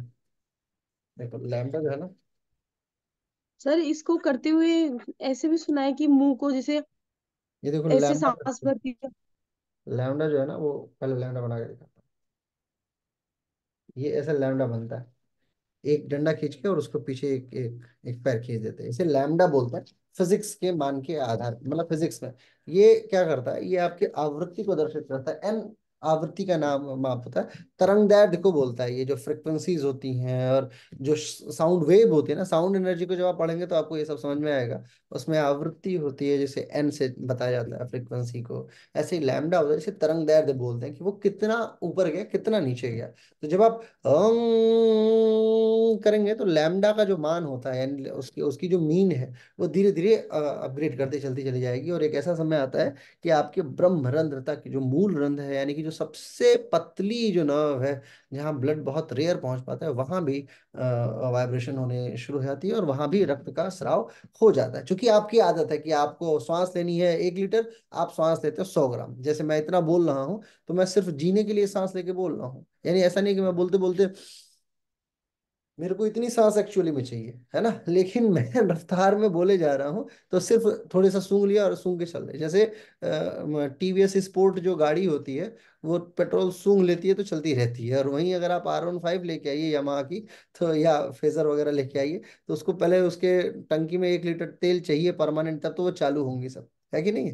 और बाकी जो सस्ती वाली गाड़ियां आती हैं प्लेटिना वगैरह, इनको सिर्फ 1 लीटर तेल डाल दिए तो 80 किलोमीटर से चला के लेके जाइए। ऐसे ही हम लोगों का सबका जीवन है। हम लोग क्या करते हैं, सिर्फ सांस को सूंघ लेते हैं और कंटिन्यूस में अपना काम चल रहा है। लेकिन हमें कायदे से सांस लेनी कितनी है, इतनी। अब मैं इतनी सांस लिया और उसके बाद फिर बोल के जब ये सांस कंप्लीट हो जाएगी तो फिर मैं रुकूंगा, फिर मैं इतनी सांस लूंगा, तो बड़ा ऐसा लगेगा कि ये क्या चल रहा है, ऐसे आनंद नहीं आएगा, फ्लो टूट जाएगा ना। तो फ्लो में चलने के लिए हमें सिर्फ सूंघ सूंघ के काम चलाते रहना होता है। तो भ्रामरी प्राणायाम में जब आप वाइब्रेशंस क्रिएट करेंगे तो आपके मस्तिष्क के अंतिम हिस्से तक, यानी अंतिम इन द सेंस की जो सबसे पतला हिस्सा है, वहां तक ब्लड का फ्लो प्रॉपर मात्रा में बह निकलता है। और ये हर उस रोगी के लिए ठीक है जो तनाव से ग्रसित है। तनाव के व्यक्ति को मैं दुनिया का सबसे बेहतरीन रोगी मानता हूँ, बेस्ट क्वालिटी का। क्यों? क्योंकि वो कब गुस्सा हो, कब ठंडा हो, कब वो रिग्रेट करे, कब रोना शुरू कर दे, कब हंसना शुरू कर दे, पागलों से भी ज्यादा एडवांस ग्रेड का पागल होता है टेंशन वाला आदमी। उसको किस बात का टेंशन है? इस बात का टेंशन है जो उसने कभी पाया ही नहीं है। उसको इस बात का टेंशन है कि उसकी BMW नहीं आ रही है। उसको इस बात का टेंशन है कि उसका लॉस हो जा रहा है। ठीक है, सुबह सुबह ट्रेड में पैसा लगाए थे 1 लाख रुपए, दोपहर में सोचा था शेयर खरीद के रखे रहेंगे, दोपहर होते होते शेयर का दाम 1.5 लाख हो गया था। अब 1.5 लाख को वापस लगा देता, सोचा था 1.5 लाख का 3 लाख होगा। 4 बजते बजते 3 बजते बजते जो है वो 1.5 लाख का 3 लाख भी डूब गया। अब टेंशन इस बात की कि वो 1.5 लाख कहाँ से लेके आएंगे।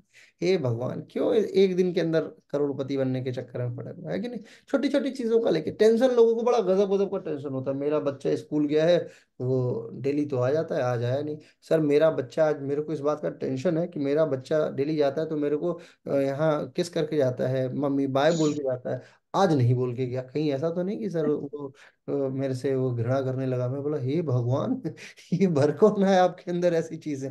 और ये एक बड़ा फेमस न्यूज़पेपर है, उसके ऑनर है, मैं नाम नहीं ले रहा हूँ, रिकॉर्डेड लाइन है।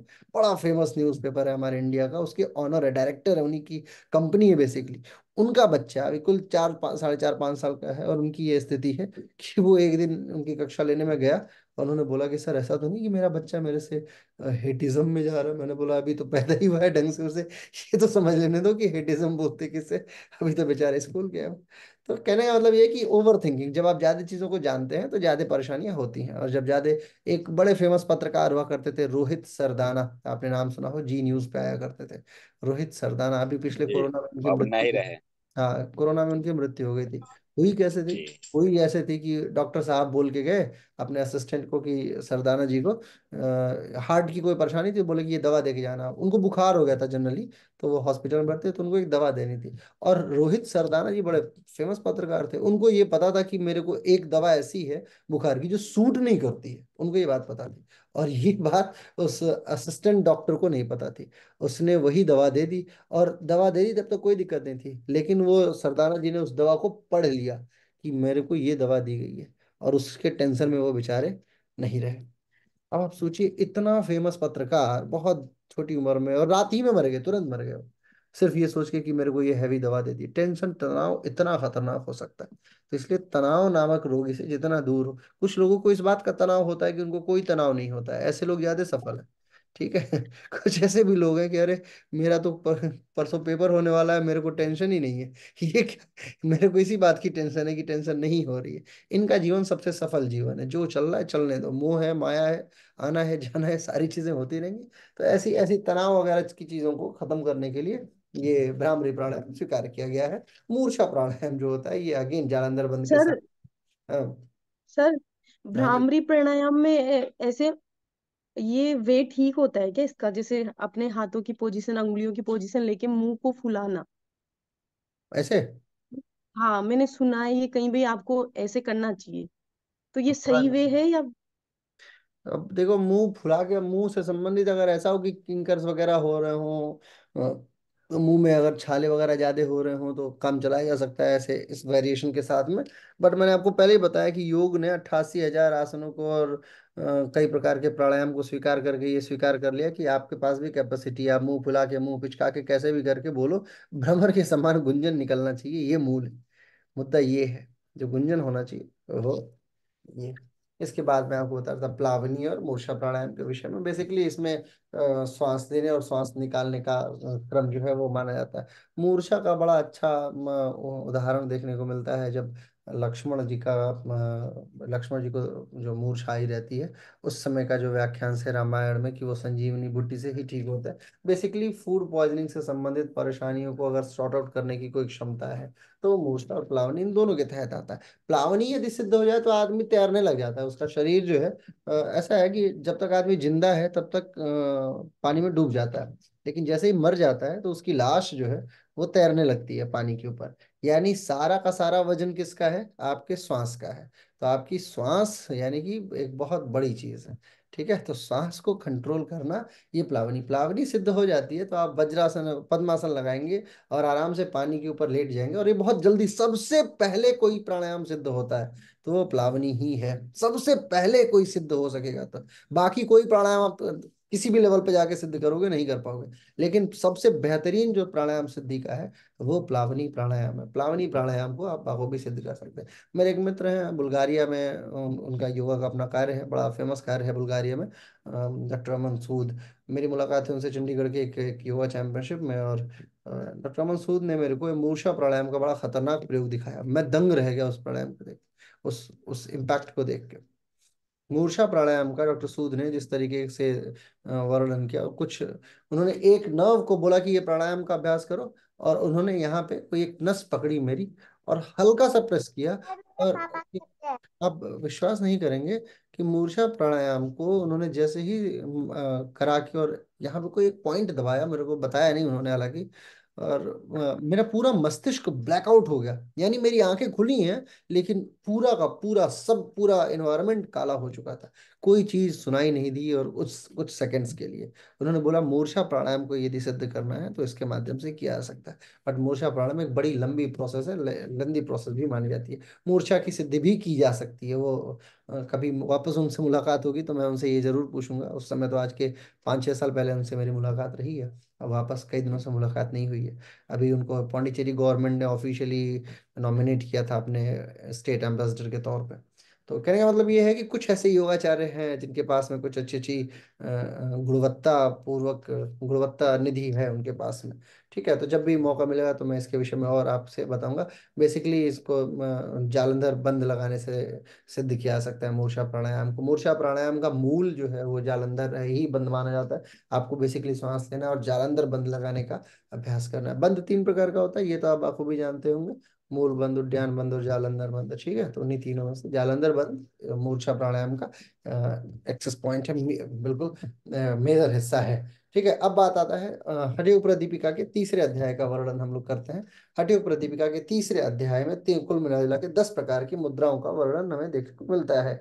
10 का नाम लिख लीजिए, कल इसके विषय में आपको बताऊंगा। ठीक है, 10 प्राणायाम का, 10 मुद्राओं का नाम लिख लीजिए। पहली है महामुद्रा, बड़ा इंपॉर्टेंट है, इसको बिल्कुल अपने दिमाग में बिठा के रखिएगा। महामुद्रा नंबर 1। नंबर 2 मूल बंध मुद्रा, मूल बंध मुद्रा। नंबर 3 महाबंध मुद्रा। नंबर 4 महावेद मुद्रा। फिर खेचरी, खेचरी, यदि खेचरी का मैं सोचता हूँ कि मेरे को अगर कोई अच्छा गुरु मिलता तो मैं खेचरी सिद्ध करने के लिए लगाता। खिचड़ी अगर सिद्ध हो जाती ना, कोई ऐसा गुरु, मैं अभी भी इस यूनिवर्स से ये बात अपने ब्रह्मांड में डेली छोड़ता हूँ, और आज फिर ये बात इस ब्रह्मांड को मैं दे रहा हूँ। आपको ये बात पता किसी को कि ऊर्जा का विनाश नहीं होता। ऊर्जा जो है, एनर्जी कांट बी डिस्ट्रॉयड। सिर्फ वो ऊर्जा यस सर। परिवर्तित हो सकती है, उसका रूप परिवर्तित हो सकता है। So if I am speaking something, anything, whatever I want to, जो भी मैं कह रहा हूँ वो डिस्ट्रॉय नहीं होती है। वो ब्रह्मांड में किसी ना किसी रूप में विचलित हो रही है। ठीक है, बस उसे सही फ्रिक्वेंसी की जरूरत है। तो जब भी मैं ये बात, खिचड़ी की बात आती है, तो मैं ब्रह्मांड में ये बात छोड़ता हूँ। यदि कोई ऐसा गुरु जिसको उचित शिष्य की तलाश हो, वो कृपया अगर संपर्क करें नोएडा के शिवा मिश्रा से। मैं बिल्कुल तैयार हूँ अपनी जीवा को दंत मूल तक भेज देने के लिए। ठीक है। अच्छा, ये भी सिद्धांत आपको मैं बताता हूँ, शिष्यों का तलाश गुरु करते हैं। बड़ा दिक्कत ये भी है, आप चाहो तो गुरु खोज लो, लेकिन आपकी तलाश आपका गुरु स्वयं ही कर लेगा। जितने भी सिद्ध गुरु हुए हैं, उनके गुरु स्वयं उनके पास गए हैं कि चलो भाई तुम्हारा समय आ गया। तो मैं ऐसे ब्रह्मांड के गुरुओं से अनुरोध करता हूँ, आप भी कर सकते हैं। अगर आपकी भी कोई बात सुन लिया, तो कभी ना कभी कोई आ ही जाएगा आपको लेके चलने के लिए। हर हर गुरु की खासियत होती है, वो अपने शिष्यों का चयन करता है, क्योंकि उसको पता है कि मेरी लेगेसी को कौन आगे बढ़ा सकता है। वो पोटेंशियल तो समझ ही जाता है। ठीक है, तो पोटेंशियल समझाने के लिए मैं बार बार ये ब्रह्मांड से बोलता हूँ, खेचरी के विषय में मेरे से संपर्क करें, है ना। चलिए आगे, अगला प्राणायाम, अगला जो सर, मुद्रा है। एक एक औरत है, मुझे उसका नाम नहीं पता, कभी लेक्चर में सुना था, हम्म, इंडिया की है। हम्म, उस उसकी एक स्टोरी थी पीछे की, वो मतलब ज्यादा खाना खाती थी, मतलब घर वाले परेशान थे उससे, हम्म, रोटियां रोटियां बना। फिर उसकी शादी हो गई, ससुराल चली गई, तो सासू माँ ने उसको फिर टॉर्चर किया कि इतना खाना खाती है, वो करती है। तो हम्म, फिर उसने किसी से सीखा खेचरी मुद्रा, हम्म। और वो अभी पता नहीं जीवित है नहीं है, मुझे आइडिया नहीं है, पर ये स्टोरी सुनी हुई है मैंने, सिद्ध की थी औरत ने। खेचरी मुद्रा के विषय की खासियत ये है, खेचरी मुद्रा सिद्ध होने का मतलब, आप 8 की 8 सिद्धियां आपके कंट्रोल में। और खेचरी मुद्रा को एकमात्र व्यक्ति जिसको मैंने पढ़ा है वो है देवराहा बाबा, जो जानते थे। अन्य कोई व्यक्ति खेचरी नहीं जानता था। पिछले कई सौ सालों में खेचरी का कोई ऐसा विद्वान नहीं आया। एक बनारस में तैलंग स्वामी हुए हैं, वो भी इस बात को जानते थे। तैलंग स्वामी बैठे रहते थे, नंगा ही घूमते थे, वो उनकी आदत थी। एक कपड़ा पहनते थे, वो एक ही कपड़े में घूमते थे। बिल्कुल बड़ा सा पेट निकला हुआ था। पुलिस आई उनको किसी कारण से पकड़ने के लिए, और वो बेचारे गंगा जी के अंदर घुस गए।